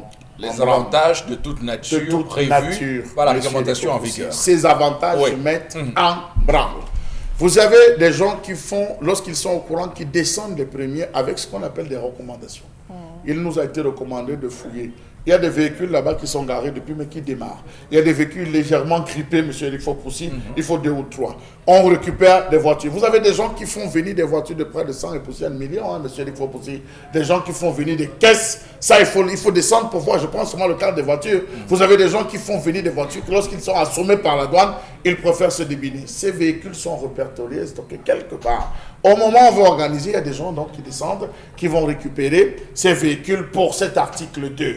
Il y a un autre business qui est fait. Vous garez votre véhicule, c'est des pots de phare qui disparaissent. Lorsqu'on va à la vente aux enchères, bien avant les véhicules ont tout. Mais lorsque cette période arrive, c'est les phares qui disparaissent, c'est le moteur parfois. Et comme c'est à l'État, vous n'avez pas le droit d'inspecter la voiture, encore moins de faire passer un mécanicien. Mais il y a ceux qui sont habitués, qui sont moulés dans le principe des ventes aux enchères, qui arrivent et qui disent, ok gars, voilà ta part de bière, laisse-moi faire un tour, je vais sur chaque voiture, je vais me faire telle marque, comme ça tu sauras. Le gars passe avec un mécanicien qui inspecte, qui organise. Et il y a un service aussi des gens qui font dans la casse, monsieur, il faut aussi. C'est tout un marché où certains produits se retrouvent en train de sortir, vous vous demandez c'est comment. Donc lorsqu'on amène les produits, vous avez l'impression que c'est tel que la voiture est arrivée qu'on a conservé. Lorsque vous achetez, il faut descendre. Parfois c'est des moteurs que vous ne retrouvez pas. Vous achetez des comptes et posez la question aux gars qui sont à l'hôtel Lundé. Les gars de l'hôtel Lundé vont vous dire, parfois vous allez acheter un véhicule, vous êtes sûr, vous avez pris à l'État, vous cherchez le moteur, on vous dit il faut seulement commander le moteur. Si ce n'est pas le moteur, donc vous avez pris à l'État, à combien? Il y a aussi, monsieur, il faut possible, qu'il y a d'autres personnes qui payent en avant. Qui payent en avance, c'est-à-dire j'ai un grand frère qui est à la douane, j'ai un grand frère qui est suffisamment assis à la douane, je lui dis que quand j'ai besoin d'un véhicule, s'il te plaît, est-ce que tu peux m'aider? Il n'y a pas de problème. Bon, amène ce que tu vas amener, laisse qu'on va organiser, je vais voir comment je vais te réserver. Donc on déclare 100 000, alors que la voiture a été vendue 500 000, la voiture a été vendue 1 million. Donc comme Bob l'a dit tout à l'heure, s'il y a tromperie sur toute la ligne, monsieur, il faut pousser lorsque vous récupérez. Ce n'est que les chanceux, je dis bien les chanceux, qui réussissent à s'en sortir. C'est la raison pour laquelle vous avez vu que vous vous êtes rendu compte que lorsqu'on a lancé le programme de décongestionnement du port autonome, lorsqu'ils ont lancé cette vente aux enchères, il n'y avait personne. Il n'y avait personne qui allait. Les gens disent, on va faire quoi là-bas? Gérer vos voitures comme vous allez gérer. C'est là où vous avez vu ce problème de décongestion. Ça a chômé. Les gens, ils vendaient, m'ont supplié, même les gars de venir. Ils ont dit, nous, on connaît que c'est vous qui récupérez les vraies voitures. Restez avec. S'il en est de même de ces différentes ventes, et c'est généralement au niveau de rond-point, de la salle de fête là, monsieur Eric Fopoussi, où les gens organisent tout le temps, des ventes aux enchères. Rapprochez-vous de ces gars, discutez avec ces gars ou attendez, ils vont vous dire aucun de ces appareils ne fonctionne. C'est des appareils, lorsqu'on a déchargé, c'est venu dans des brocantes, c'était cassé, c'est le téléphone qui ne fonctionne pas, c'est les fonctions on a rejeté, les gars récupèrent avec un faux commissaire-priseur, ils viennent s'asseoir, ça a été saisi, à tel qui ne payait pas ses impôts, il n'a pas payé, on a récupéré, on procède à la vente. Achetez, vous allez vous rendre compte que ça ne fonctionne pas. Comment est-ce qu'on peut donc fonctionner dans une société où on dit aux gens que voici le principe, mais ça ne respecte pas les règles? On organise des ventes, c'est tout le monde qui ne cesse de se plaindre. Vous avez des gens qui arrivent, vendent 1000 francs, l'autre 15 000, l'autre 30 000, alors qu'ils savent foncièrement que le produit ne passe pas. Il a l'aide de même pour les saisies immobilières dont vous avez parlé. Oui. La majeure partie, c'est à l'emporte-pièce, monsieur Elifon. Bien sûr. Ou un gars sait qu'ici, là, ça va partir. Il appelle 1, 2, 3, il dit, mes commissions dedans, c'est combien? Tu me donnes combien? Il y a un marché, il y a un business qui est en train d'arriver, on va faire une saisie et tout. Bon, tu me donnes combien? On fait une vente aux enchères, mais je préfère te donner l'info. Tu me payes combien pour cette info? Il dit, bon, je te donne 300, 400 millions par rapport à tel marché. Ok, le prix c'est tel. Ne descend pas, on ne va pas au-delà, nous on va appuyer derrière. Voilà comment ça se passe. On va dire c'est les affaires, mais comme conséquence, c'est qu'on vend la saisie au rabais, parce qu'évidemment, on ne laisse pas place à la concurrence et tout ce qu'on peut imaginer. Est-ce que ça va dans la véritable question? Est-ce que tout cela rentre dans les caisses de l'État? C'est la grande question. C'est la grande question, mais que non, monsieur Eric Fopossi. C'est pour ça qu'il faudrait une commission indépendante qui va englober la majeure partie des différents ministères. Mais normalement, les commissaires priseurs devraient faire justement le travail, normalement. Regardez dans quel type de véhicule roulent les commissaires priseurs. Regardez l'investissement de ces gars pour comprendre un peu de quoi on parle. Quand Bobo parlait tout à l'heure de cette mafia, de ce business qui est en dessous. Plus on entretient plus le business que la ferme en elle-même, monsieur. Vous voulez une voiture, c'est pas un problème. Tu me gardes 1 million, je te donne une 4x4 et pas n'importe quelle 4x4. Je te mets la 4x4 à jour et tout. Non, 1 million, mais là-bas, je déclare que j'ai pris 250 000 francs CFA. Le reste des 750 000, c'est où? C'est entre les différentes personnes qui sont impliquées dans le business. On se partage. S'il y a 1000 véhicules et que sur chaque véhicule, on prélève ne serait-ce que 500 000 francs et que les 5 membres de la commission ont chacun 500 000 francs, y compris les plus hautes autorités, vous vous retrouvez avec quand même, monsieur Elifon. Voilà. Donc, il y a urgence dans ce pays quand même de booster l'honneur moral des gens par rapport à ce qu'ils ont à faire en ce qui concerne la gestion des affaires qui concernent l'État. Alors, Dominique Audrey Oyengelek, quelle est votre lecture de cette question des ventes aux enchères? Moi, je vais m'attarder sur ce qu'on vit dans la rue, parce que tout le monde ne peut pas s'offrir une voiture, mais on est exposé maintenant à ces personnes qui nous vendent les téléphones dans la rue, et à ce que Charles Amel a dit, je vais ajouter que parfois on a des produits recelés, parfois on achète des matériaux qui sont déjà volés, on est véritablement exposé. On devient receleur. Voilà. Oui. On devient receleur, et comme il a dit, ça ne marche pas. Ça ne marche pas, donc ça ne sert à rien, comme Bomboka dit, vous savez que ça coûte 200 000, vous allez donner 50 000, c'est vous qui perdez dans tous les cas. D'accord. Alors, on va continuer à lire les messages florazés avec nos téléspectateurs ce matin. Oui. Bon, et par rapport à l'histoire du jour, il y a une réaction. La fille connaissait que sa maman effectuait cette activité. Mais on a dit dans l'histoire du jour qu'elle était boulangère. Elle ne connaissait pas. De découvrir. Elle a fait, mais elle savait. Elle ne savait rien du tout. La petite est arrivée. Maman, un petit copain, on sait à la maison. On n'en parle pas, mais on sait. C'est M. Fopossi qui est content. La petite est arrivée en terminale grâce à cette prostitution de sa mère. Elle doit elle doit se taire et continuer ses études pour ne pas décourager et affaiblir ce choix de métier de sa mère qui peut être... maman n'a pas eu le choix d'ailleurs de le faire. C'est Majesté qui réagit ce matin. Autre réaction, c'est vrai, la prostitution, c'est vrai, ce n'est pas honorable comme activité. Mais question à vous tous, à tous les Camerounais qui respectaient et ont encouragé cette dame qui se prostitue pour l'instruction de 2 Camerounais et un détourneur de fonds publics et qui le fait aussi pour éduquer ses enfants. Et c'est une interrogation, c'est Salomon à Nebel qui nous demande de choisir. On ne peut pas demander de comparer un détourneur et une prostituée. Les 2 bêtises, on ne compare pas les bêtises, on tire la société par le haut. Vous disiez plein de noms. Cette femme peut être une vendeuse de drogue ou une proxénète Être au carrefour ne dit pas qu'elle est prostituée. Télésphore qui réagit. Autre réaction ce matin. Je pense que l'État devrait mettre en place un système pour appeler et encourager les investisseurs au Cameroun en diminuant les taxes douanières et non mettre les bâtons dans les roues aux Camerounais, aux investisseurs, pour après faire de leurs marchandises des ventes aux enchères. C'est Franck depuis Village qui réagit. Alors merci, on va s'arrêter là pour les messages, on a suffisamment lu. On va donc tourner d'une revue à une autre avec la revue des réseaux sociaux. Oui, il y a Eric Fopoussi avec ce buzz, justement à travers cette interpellation. On rappelle qu'à 2 semaines du coup d'envoi de la CAN 2019, donc le président de la Confédération africaine de football et vice-président de la FIFA également, Ahmad Ahmad, a donc été interpellé hier en matinée, on se rappelle, par la justice française, rappelant également que selon les médias, il serait question également d'une enquête portant sur une rupture de contrat unilatérale avec l'équipementier Puma afin de privilégier une société française Tactical Steel. Également on peut voir donc que l'instance panafricaine avait donc rompu de manière unilatérale, comme je vous disais tantôt, et puis c'est l'ancien secrétaire général également de la CAF, l'Égyptien Famille, qui accuse également le Magache d'avoir reçu un pot de vin, ce qu'on peut lire également sur la toile, de la part du Technical Steel, estimé à 830 000 $. En tout cas, cependant, les enquêteurs sont sur cette affaire et n'ont trouvé en tout cas aucune preuve qui pourrait incriminer le patron du foot africain, d'où sa liberté à l'heure actuelle. Il est donc bel et bien libre. Son entourage l'a confirmé également. Il a son passeport avec lui. Il est libre de tout mouvement à l'heure où on en parle. Eric Fopoussi. Alors, ce qui est intéressant dans cette affaire, c'est parce que ça touche les Camerounais et que les Camerounais, dans leur chauvinisme, nous sommes tous chauvinistes, nous sommes dans le chauvinisme au Cameroun, c'est vrai, nous sommes chauvins, pardon, dans ce pays, nous sommes tous chauvins, c'est normal. Dans ce chauvinisme-là, on a donc fait un rapport avec Issa Yatou du temps où il était président de la CAF. Beaucoup ont dit, mais si c'était le remplacer pour que nous ayons ce que beaucoup appellent un guignol, c'est pas qu'il soit guignol, beaucoup appellent, moi je n'ai pas dit ça. Alors, je n'ai pas dit ça. Alors, donc, parce que ils ont donc essayé de mettre en relief, depuis qu'il est là, les couacs qui émaillent sa présidence.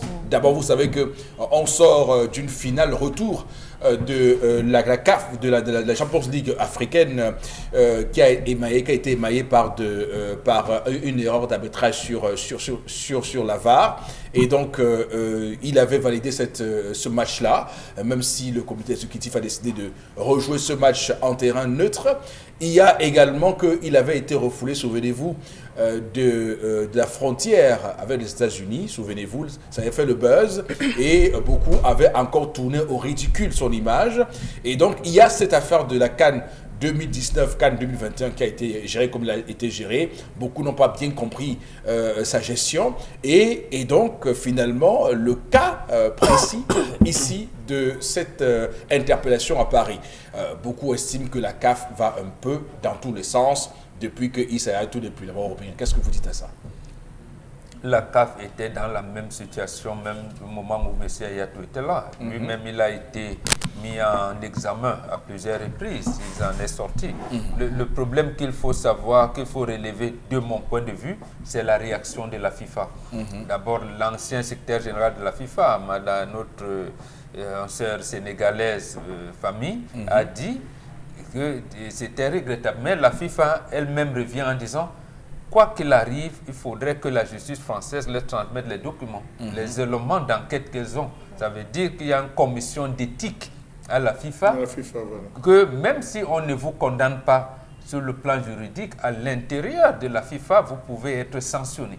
Donc, moi, c'est comme ça que, du moins, c'est cette note positive que je voudrais relever, que malgré la FIFA a son administration interne, qui ne dépend pas nécessairement de l'administration des États. Donc, elle peut vous condamner en interne. Maintenant, si en plus, les juridictions, j'allais dire, d'un État vous condamnent, c'est davantage pour vous mettre à l'écart. Ça veut dire qu'en fait, c'est une organisation qui tient à une certaine éthique.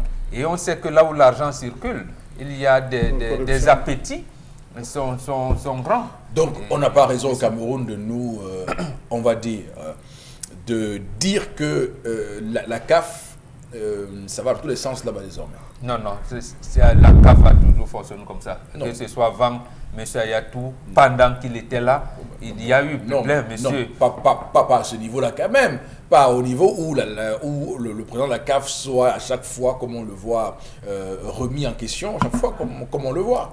Je ne vais pas citer les entreprises. Je vous dis, M. Ayatou a été mis en examen plus de 10 fois. Plus de 10 fois dans les condamnations d'un certain, mais il en est sorti. A-t-il été interpellé une fois? Interpellé, non. Voilà. Non, interpellé, non. Mais il a été mis en examen. Tout dépend. Parce que dans ces genres de choses, Platini a été blanchi dernièrement. Dans ces genres de choses, de situations, tout dépend de celui qui mène l'enquête. Il y en a qui sont plus fougueux que d'autres. Qui sont plus fougueux que d'autres. Mais toujours est-il que la police française a estimé que, à un moment, on voulait en réalité savoir davantage sur son comportement par rapport à la déferment de la convocation ou pas. Ça veut dire c'est avéré qu'eux-mêmes n'avaient pas encore des éléments probants.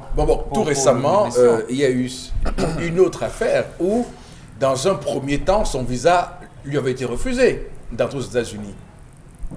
Oui.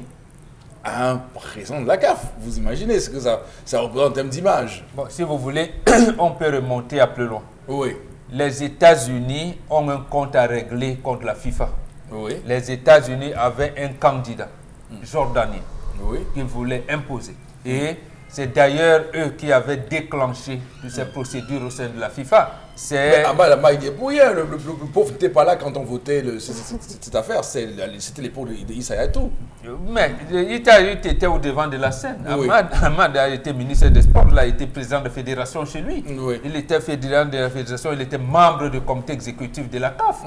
Et je ne sais pas s'il était déjà à ce moment-là membre du comité exécutif de la FIFA. Mais il siégeait dans les commissions de la FIFA. Donc il a soutenu... En fait, non, ils ont la FIFA, que ce soit Infantino ou Ahmad ou Ayatou et les autres, ils ont fait bloc derrière leurs institutions, ils ont défendu leurs institutions sans livrer ni Platini ni Blatter.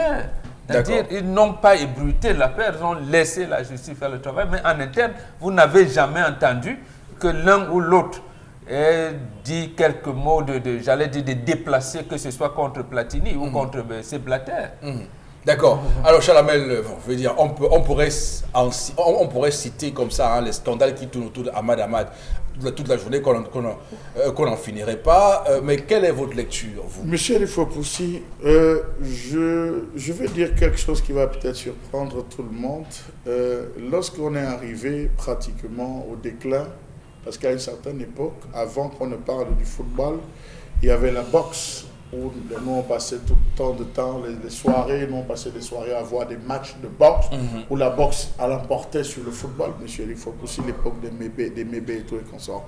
Donc je crois que c'est les mêmes choses qui sont déjà en train de rentrer dans le football, sinon que nombreux les conflits. Là où il y a football, il y a corruption. L'argent brut et l'argent circule, monsieur Eric Fopoussi, à n'en plus compter à tous les niveaux. Donc c'est normal qu'on arrive à cela. Rappelez-vous le cas avec ces Blatter, rappelez-vous avec Platini. Là où dans le monde du football, l'argent circule. Lorsqu'il y a une partie qui se sent lésée, il y a tout un tas de magouilles, les lobbying se mettent en place pour vouloir écraser. Donc je crois qu'on est dans cette configuration. Espérons que ça va se gérer comme ça a commencé et les choses iront tout simplement de mieux. On l'a vu avec le cas Platini. Tout le monde avait juré que Platini devait être gardé, on devait enfermer, on devait faire ça, on devait faire ça. Vous avez vu, on a libéré Platini. Il y a toujours j'appelle ça des malentendus dans le gombo et ça finit toujours par se répandre. Donc je le pense. D'accord, très bien. Alors Florence, on passe à autre chose. Alors pour cette journée, la deuxième information justement nous amène tout droit en politique à travers les marches blanches du MRC qui restent en tout cas droit dans ses bottes justement à travers ses revendications. Et puis également on va parler de la deuxième vice-présidente également Thiriane Noah qui également impulse cette dynamique. C'est ainsi, monsieur Latoile, que le MRC est donc devenu un caillou pour l'administration en place, une démarche déjà interdite, mais au sein du MRC, on remet ça. La dynamique de la résistance pacifique se poursuit en tout cas pour la date également du 8 juin. Ce sera donc demain. Donc le mouvement veut aller jusqu'au bout de la transition pacifique au Cameroun, comme ça se dit au sein même du parti. Donc nous marcherons envers et contre tout. Voilà ce qu'on peut également lire sur les réseaux sociaux, qu'on voit les sympathisants, les militants même de ce parti politique. Et donc on attend donc voir, et il faut pousser ce qui va se jouer demain. Mais en tout cas, au sein du mouvement pour la renaissance du Cameroun, on est prêt à remettre ça pour demain. Ok, d'accord. Donc la marche, c'est demain, samedi 8 juin 2019. Alors, Bengan, on parle beaucoup de cette marche, il faut le signaler, qui a été interdite par l'autorité administrative à Yaoundé.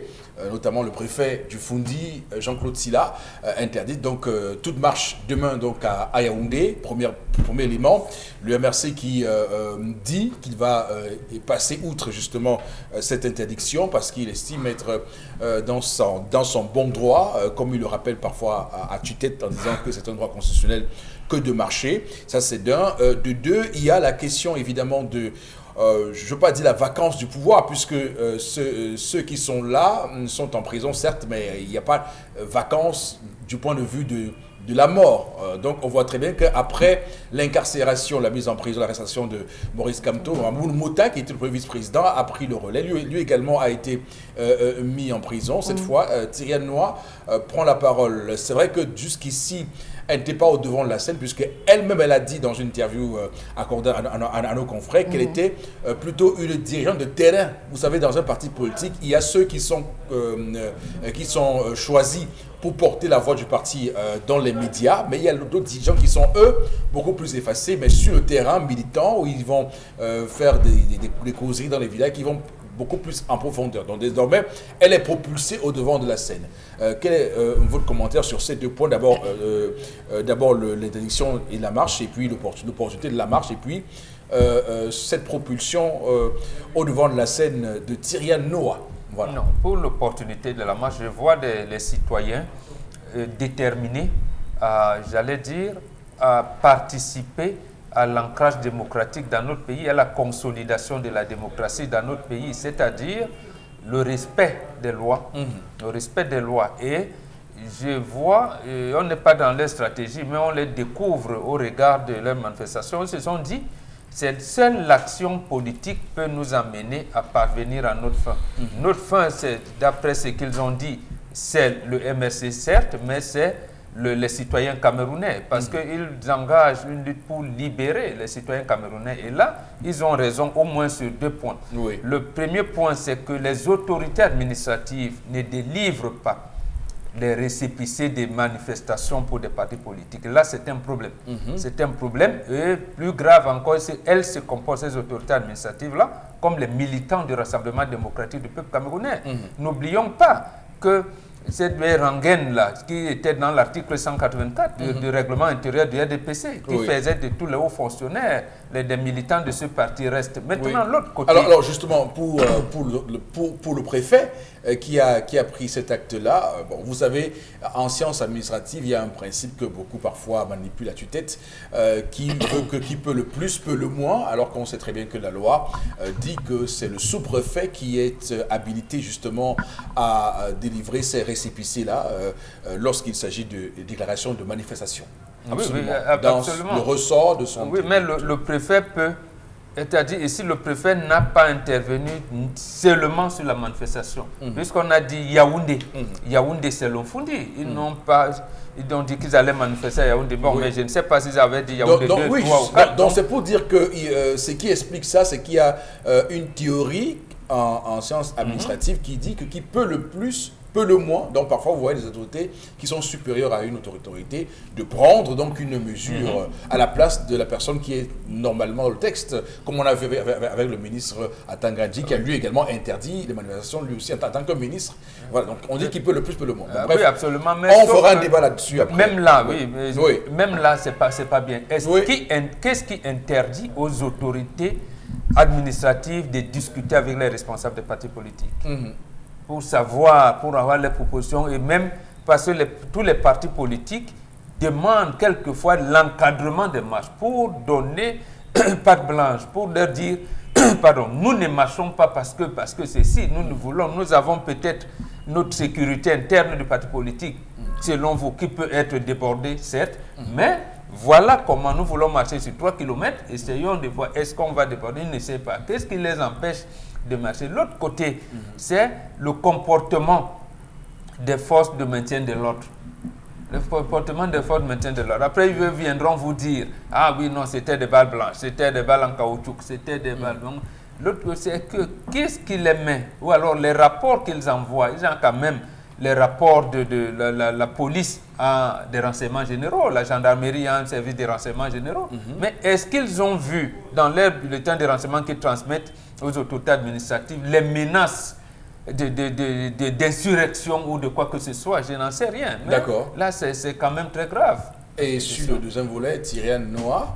Non, Tyriane Noah, c'est normal. Elle a expliqué elle-même que d'après la convention, elle est statutairement la personne qui doit porter la voix du parti maintenant, les autres ayant été mis au frais. Et il fallait, comme je vais dire, ça a été confirmé par le directoire, elle va prendre en charge de tout. Et moi, ça va donc renvoyer. Et c'est une bonne chose de mon point de vue. Ça va mettre donc les femmes en avant-poste. On ne la connaissait pas trop. Elle est là, Kawala, et je ne sais pas, d'autres de FMI, Sanjo, Ali Sanjo, et bien d'autres, je ne sais pas, Abiba Issa. Est-ce que ce n'est pas le moment n'est pas venu pour les femmes aujourd'hui d'accorder leur violon pour se dire, voilà, on avait été longtemps en bas, vraiment on peut reprendre, je ne sais pas. Oui. Mais bon, peut-être aussi elles vont se dire, c'est un parti politique qui a son identité propre, on attend de voir. Absolument, mais bien sûr. Ce serait pas bien. Mais il y a également la question qu'il fallait élucider. Je vois beaucoup de gens également mettre cela en avant, le fait qu'elle soit originaire. D'ailleurs, dans l'interview, elle a dit qu'elle était originaire de Namofo-Akono. Est-ce que c'est important de dire ça? Oui, c'est important. Parce que je vous ai dit, même dans l'histoire du Cameroun, on dit, lorsque Oumniobe prend le secrétariat général de l'UPC en novembre 1948, dès février 1949, on a créé des partis qu'on a confiés au Bassa. La seule chose qu'il a fait, il a laissé le pays Bassa, il est allé à l'ouest. Donc c'est tout à fait normal. C'est-à-dire que comme on n'a pas voulu mettre un débat national pour régler le problème des nationalités que les autres appellent tribus, c'est des nations, c'est des nationalités. Pour les intégrer dans la nation, ce problème va surgir tout le temps, jusqu'à ce qu'on le résolve. C'est un contentieux sociologique, anthropologique que nous devons résoudre pour que les vrais nationalistes commencent maintenant à gérer leur pays. D'accord. Alors, Charles, sur 2 points. D'abord, ces manifestations et comment elles sont interdites. Le MRC qui signe et persiste qu'il va marcher demain à Yaoundé uniquement et pas dans tout le Cameroun comme on l'a vu samedi dernier. Et ensuite, Tyriane Noah qui est propulsée présidente nationale par intérim du MRC. On a écouté ses premiers mots hier à la télévision. Elle a également accordé une interview à nos confrères de la presse écrite. Comment vous appréciez tout ça? Monsieur Eric Fopoussi, j'ai bien peur de dire que là, on est en train de verser, sinon dans la provocation, parce que je vais vous dire, pour moi, on n'a pas encore fini on n'est pas encore sorti de la première auberge, on n'est pas sorti de la deuxième auberge. Il y a des gens qui ont été, des militants qui ont été incarcérés sans toutefois passer devant le procureur. Les derniers ont été déférés hier à Nebel, je pense bien les derniers ont été déférés hier à Nebel parce qu'il manquait l'original de la copie d'interdiction, l'original de l'interdiction, enfin la copie originale de l'interdiction de marche qui avait été signée par le préfet. On les a renvoyés pour complément d'enquête. Après le complément d'enquête, on est ressorti avec cette copie et c'est là on les a défilés. On n'a pas pu gérer encore cette situation que déjà ils veulent descendre sur le terrain. Bon, ok, s'ils ont décidé de descendre, j'aurais pensé que les autres mouvements politiques du Cameroun se seraient ajoutés à eux, se seraient rassemblés tout autour d'eux pour enclencher. Mais comme c'est une affaire du MRC, moi je préfère dire just wait and see. Donc pour Tyriane Noah, c'est tout à fait normal. Si c'est elle qui a pris les devants, elle fera la même chose qu'Amadou Mota, tenir ferme, tenir fort et suivre les idéaux du parti. Mamadou Mota. Mamadou Mota. Voilà, mais il faut quand même le dire, hein, parce que ça fait beaucoup parler. Il y a autour d'elle, il y a comme une forme d'excitation autour d'elle. Est-ce que vous comprenez cette excitation-là autour de cette... Excitation parce que c'est une femme. Sa personne. Excitation parce que c'est une femme. Excitation parce qu'il y a une peur. Une peur, va-t-elle se rallier au camp? Parce que là, il y a des volontés, et c'est ce que je voulais éviter, des volontés tribalistes, ou peut-être ethnobliques qui se disent que, bon, que comme elle est d'en face, elle va se rallier. Bon, je parcours la toile, c'est ce qui se dit sur la toile. Donc, est-ce qu'elle est d'en face? Est-ce qu'elle ne va pas rejoindre? Est-ce qu'elle va porter l'arme? Est-ce qu'elle est une traite? Est-ce qu'il y a beaucoup de choses qui se disent? Mais en tant que femme de terrain, elle est en face de quoi? En face de... Monsieur Eric Fopoussi, vous ne voulez pas me dire non, de ses origines, monsieur Eric Fopoussi. Non, parce qu'elle est bêtise, parce que le pouvoir est bêtise. Elle va rallier. Faut qu'on sorte de je pense que considération, monsieur après tout le monde. c'est justement pour ça que j'ai dit, je ne voulais pas rentrer dans cette considération, mais c'est ce qui se dit. Mais lorsqu'on voit le parcours de la femme, parce que bon, beaucoup de personnes la découvrent aujourd'hui, moi je la vois depuis, je vois ce qu'elle fait depuis, c'est une femme très dure, encore plus dure même que les Mamadou Montaigne, peut-être même le président du MRC, très dur. Donc je crois qu'elle, si elle tient bon la barque, ce serait l'occasion pour une femme, au travers, elle sera comme Michel Ndoki, elle va se placer devant et pourra bien évidemment tirer, faire asseoir, et sinon plus les idéaux du MRC. Alors, Flora, mais c'est quand même terrible parce que Thierry Noir, bon, je veux dire, le MRC, on a des visages féminins. Michel Ndoki avait clairement accaparé un peu,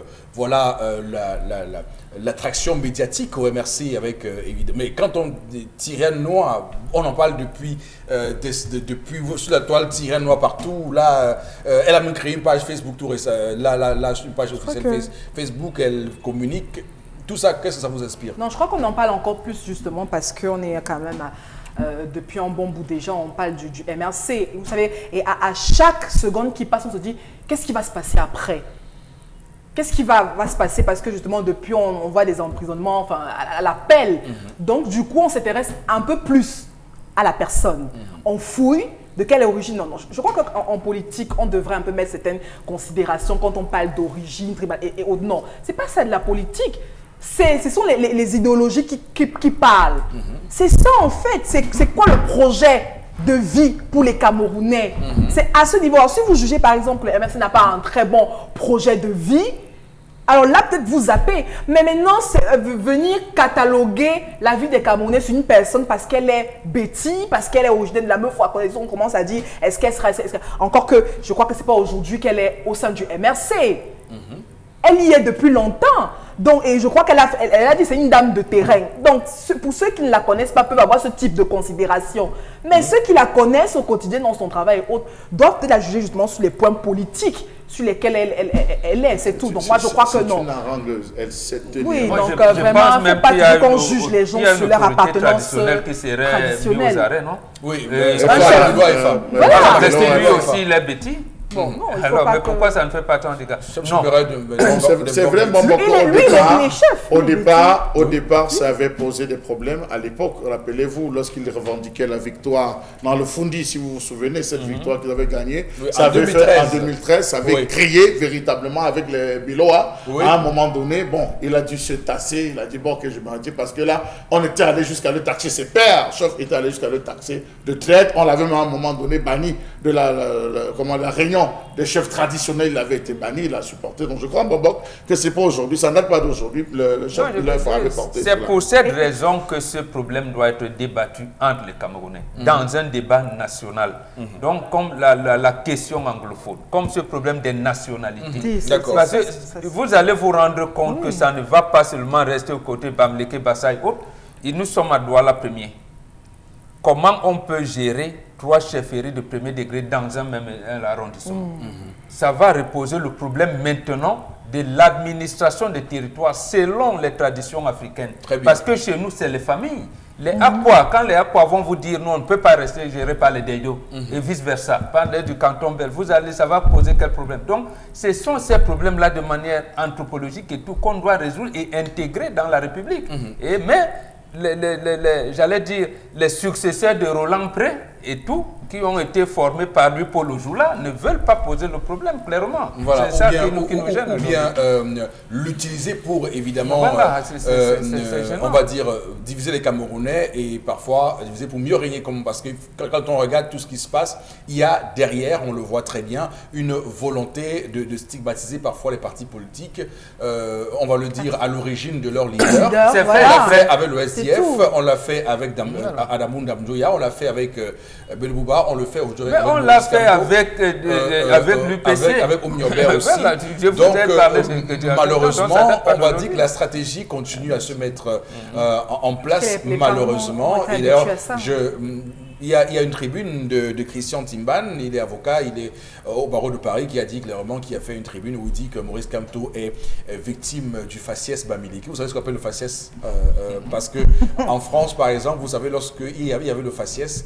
qu'on dénonçait en France à l'époque, ou lorsqu'on voyait vous étiez noir, parce que vous étiez noir, on concluait tout de suite que vous êtes sans papier, et donc du coup on vous arrêtait voilà, sans procédure. Donc c'est ça qu'on dit le faciès. Donc donc c'est clair que c'est un problème, il faut pouvoir régler ça, faire un débat national sur ces questions-là pour éluder les malentendus, faire en sorte que nous soyons dans un pays où les Camerounais d'ailleurs ne se regardent pas avec autant de méfiance. Allez-y Dominique Audrey sur cette question. Sur la question d'une femme désormais, ou bien par intérim à la tête du MRC, comme Bomboka dit, c'est une aubaine, c'est l'occasion pour que les autres femmes se mettent également au fait de la chose politique. C'est encourageant. Mais maintenant, on a un peu peur de ce qui va arriver. On a véritablement peur. Est-ce qu'on va aussi... C'est une femme. Oui, que c'est une femme. Est-ce qu'elle aura le courage de suivre le président et M. Mokhtar? Est-ce qu'elle pourra? Et si elle le fait et qu'on l'arrête, à qui la suite? Là, qui c'est le prochain, le troisième, c'est Maître Emmanuel Sim qui est le troisième vice-président. Oui, mais pourquoi pas? Ça peut être une tactique du MRC en disant nous on continue jusqu'à ce qu'on mette tout le directoire en place. Je ne sais pas si c'est cela, mais ils peuvent aussi prendre ça comme bref. Pourquoi pas? Bref, on va terminer et prendre la dernière information, Florence. Oui, on reste à Douala, après Yaoundé, donc on revient à Douala, avec les images, c'est l'image du jour parce qu'on est à l'université de Douala. Vous savez, avec l'arrivée des saisons pluvieuses, il y a même des routes et tout. Donc moi j'ai décidé de commencer avec... Pratiquement tout le monde sur ce plateau est passé par là. Mais regardez, depuis quelques jours, voyez, on a eu là. Je crois que là, quand même, on est à l'essai. Ça n'existait pas à mon époque. Même si ça vous voyez, quand il pleut, entre le campus et le campus 2, c'est pratiquement là, c'est la même chose. Non, mais regardez la stabilité d'abord qui est là, franchement. Un visage réunissant. Les listes des barbillards, franchement. Oui. Des babillards. Vraiment, non, c'est un décryptage total. C'est vraiment, j'avais dit c'est pouilleux, j'avais utilisé le thème, mais ça me fait un peu mal. Bon, vous voyez à quoi ressemblent nos amphis, c'est une horreur. De l'extérieur vers l'intérieur, on se demande bien si on a une administration. On se demande bien si cette université, parce qu'elle a quand même vu pas mal d'intellos, a abrité pas mal d'intellos. C'est quand même triste de voir, parce qu'on est en Mondiovision, de voir une telle institution sombrer ainsi, avec des non-professeurs et docteurs qu'on peut avoir au sein de cette institution. C'est une insulte même pour l'éducation supérieure au Cameroun. Donc on parle justement, c'est images qui font le buzz à travers la toile pour essayer encore de tirer la sonnette d'alarme. Alors, beaucoup penseront que nous avons quelque chose contre le recteur du l'université de Douala. Mais non. François Xavier Itoa, professeur François Xavier Itoa, on n'a rien contre lui. Tout ce qu'on voit, c'est que les images que montre cette institution universitaire n'est pas digne du Cameroun, n'est pas digne d'une région comme celle du littoral, n'est pas digne de Douala, qui est, et comme on le voit, la ville qui concentre la plus forte activité économique dans ce pays. Donc ce n'est pas possible, on ne peut pas imaginer ça. Imaginez-vous une université de New York ou de Los Angeles qui soit comme ça. C'est inadmissible. Non, mais ce n'est pas envisageable. Oh, Bengan, on va dire que les enseignants ont plusieurs fois, ceux du CINES, ont plusieurs fois décrié les conditions dans lesquelles ils enseignaient. D'ailleurs, ils ont parfois monté des grèves pour le dire, parce que beaucoup, clairement, disaient qu'il n'y a pas d'eau, il n'y a pas beaucoup de choses pour sereinement donner cours. Mais là, c'est au-delà de ça, on est clairement dans une institution abandonnée. Là, moi, je dis d'abord merci à Dieu, parce que j'ai vu un arbre tomber, c'était là leur ancien bureau. Et surtout l'arbre qui... Donc c'est la délivrance. Voilà, c'est la délivrance. Donc en fait, parce que là au moins, on a chassé les étudiants n'ont plus de logement. On a pu caser 2, 3, 4 enseignants dans des bureaux. Au moins, ça a écarté. Parce que l'arbre là serait tombé sur les enseignants, que ça aurait donné autre chose. Voilà. Non, de manière claire, M. Fopossi, vous avez dit, je partage votre but, mais on dit incroyable mais vrai. Voilà. Donc, ça veut dire quoi? Ça l'est d'un canular, mais ça ne l'est pas. Voilà, c'est incroyable, mais vrai. Donc, c'est la photographie réelle de ce que représente, comme vous aimez souvent dire, le temple du savoir. Le temple du savoir est englué dans des ordures. Vous pouvez imaginer ce qui peut être donc dans un cerveau qui est englué dans des ordures. Un cerveau ordurier. Je n'en sais rien, mais le cerveau est englué dans les ordures. Est-ce qu'il va prendre ces ordures? Je n'en sais rien, mais il est englué dans des ordures. Donc, ça veut dire quoi? Ça veut dire qu'en fait, l'université de Douala n'est pas un endroit propice aux enseignements. On va enseigner quoi?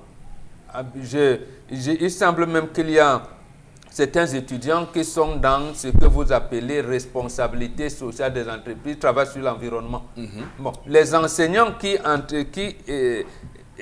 encadrent ces gens d'étudiants, ils font quoi? Je pense que là, c'est bon, un bon cours de travaux dirigés là maintenant, ou de travaux pratiques.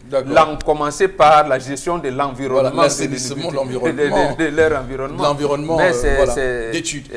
On comprend donc pourquoi c'est normal que dans les 100 universités africaines, on ne puisse pas. À notre époque, nous faisions cours au Madjeni Ndokoti avec ce qu'on imaginait comme pollution. C'était extrêmement grave. On suffoquait même parfois de chaleur dans ces salles du Madjeni.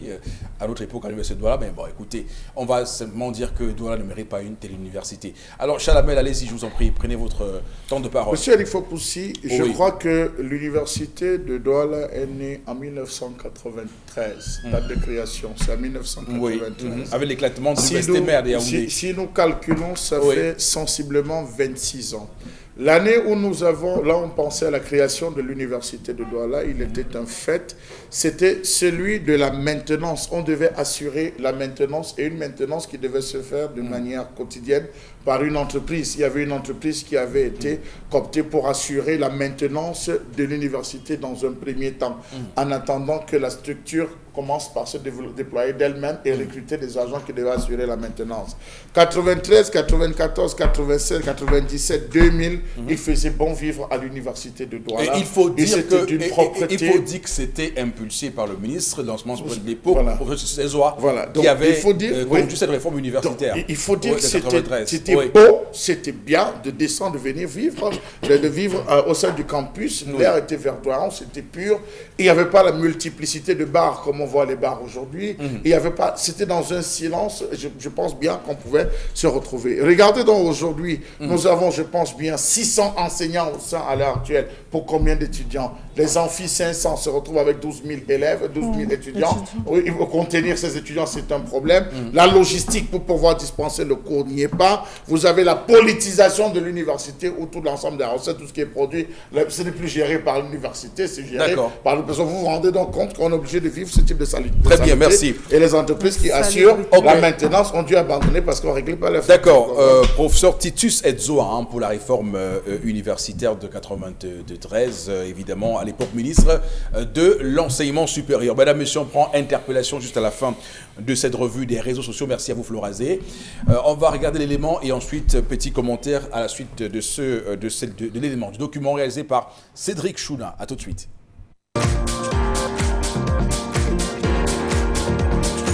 Ce sont les jeunes qui sont le Cameroun de demain. C'est par eux que le développement du pays devrait commencer. Pas le sommet, mais plutôt la base. À partir déjà des créations et des innovations des jeunes. Parce que quand les jeunes déjà se mettent en compétition avec eux-mêmes, et le développement suit par la suite. Le sommet, c'est-à-dire les gouverneurs, les commandeurs du pays, devraient tout simplement accompagner ces nouvelles idées des jeunes pour que le Cameroun soit aussi compétitif à l'échelle mondiale.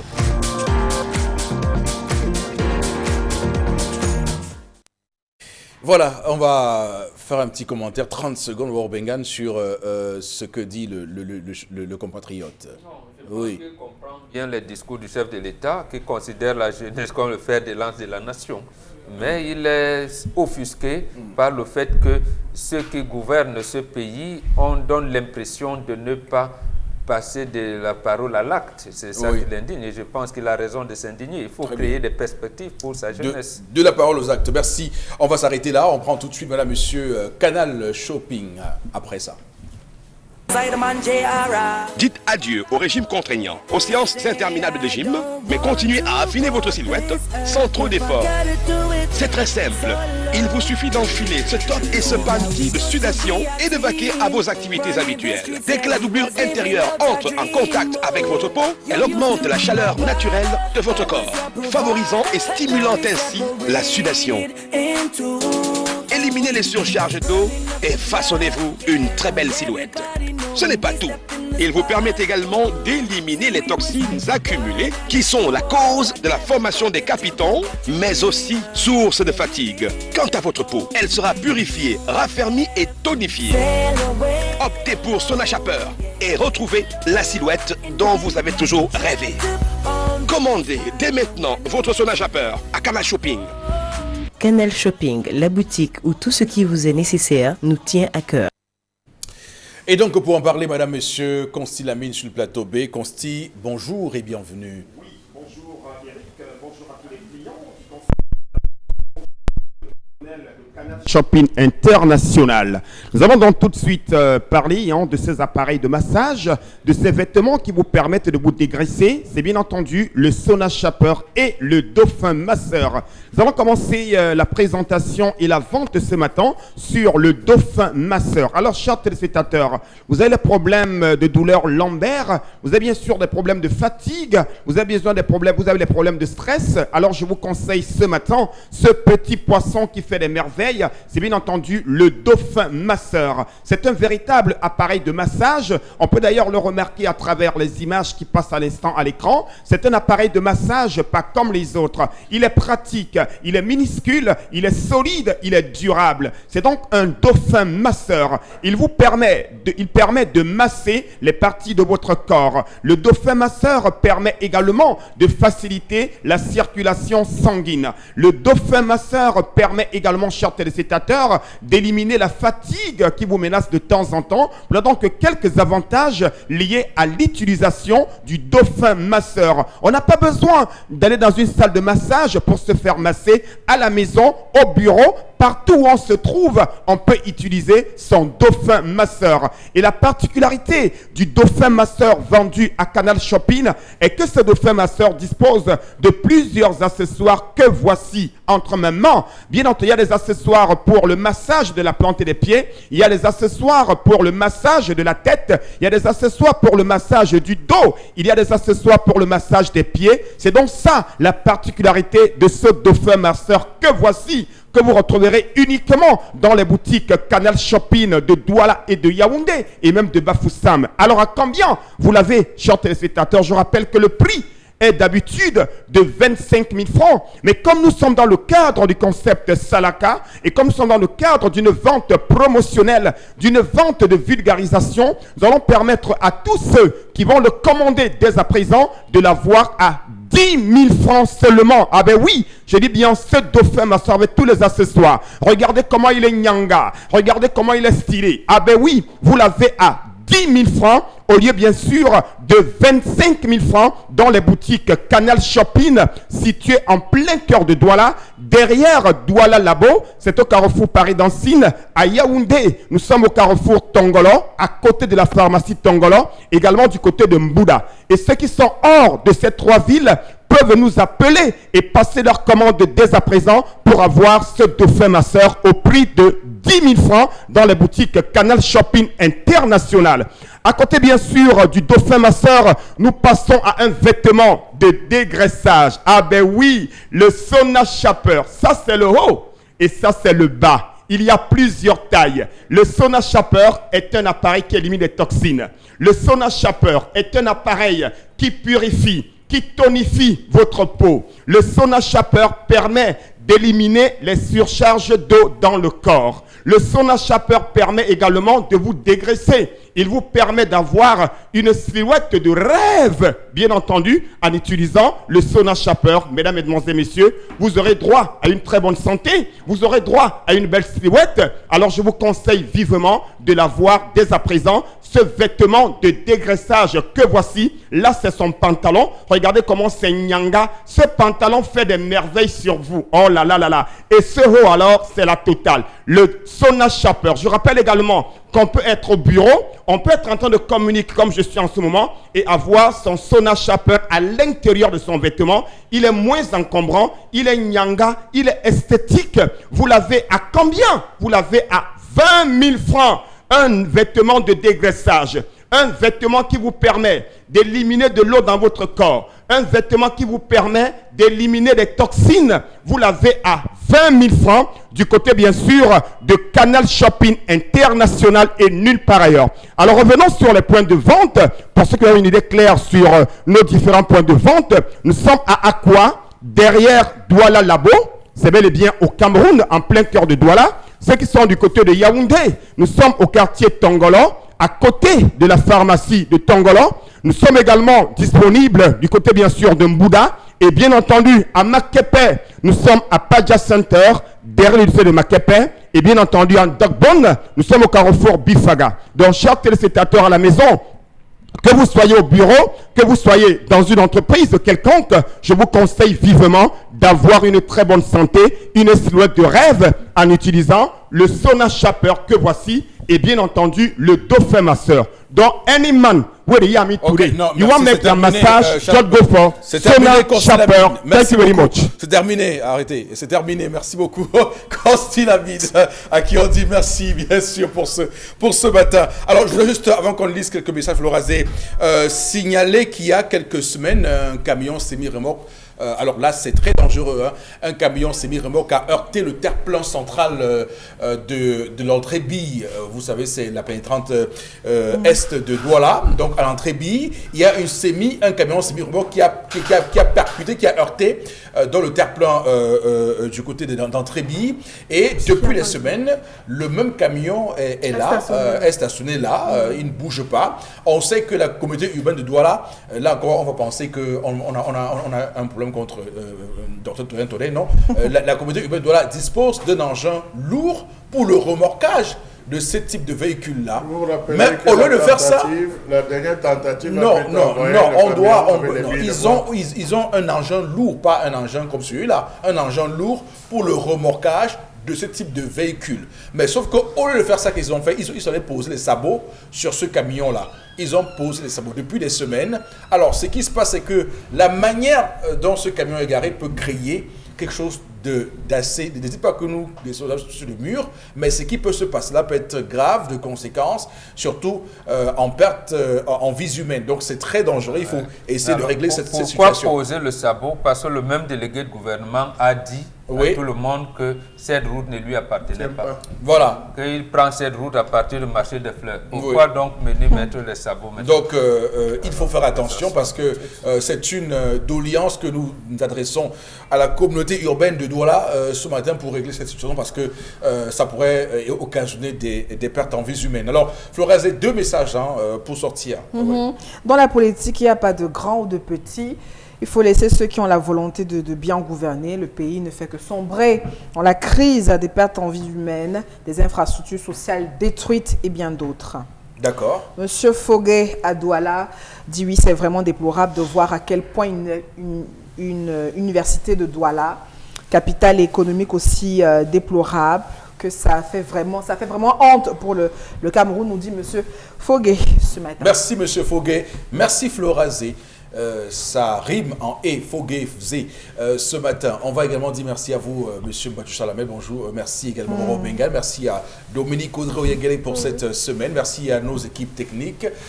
Monsieur Emmanuel Wapi qui chapeaute tout cela avec Cédric Chouna et François Dikoumé. Madame, monsieur, passez un bon week-end sur Equinox. On se retrouve lundi. Que Dieu bénisse le Cameroun.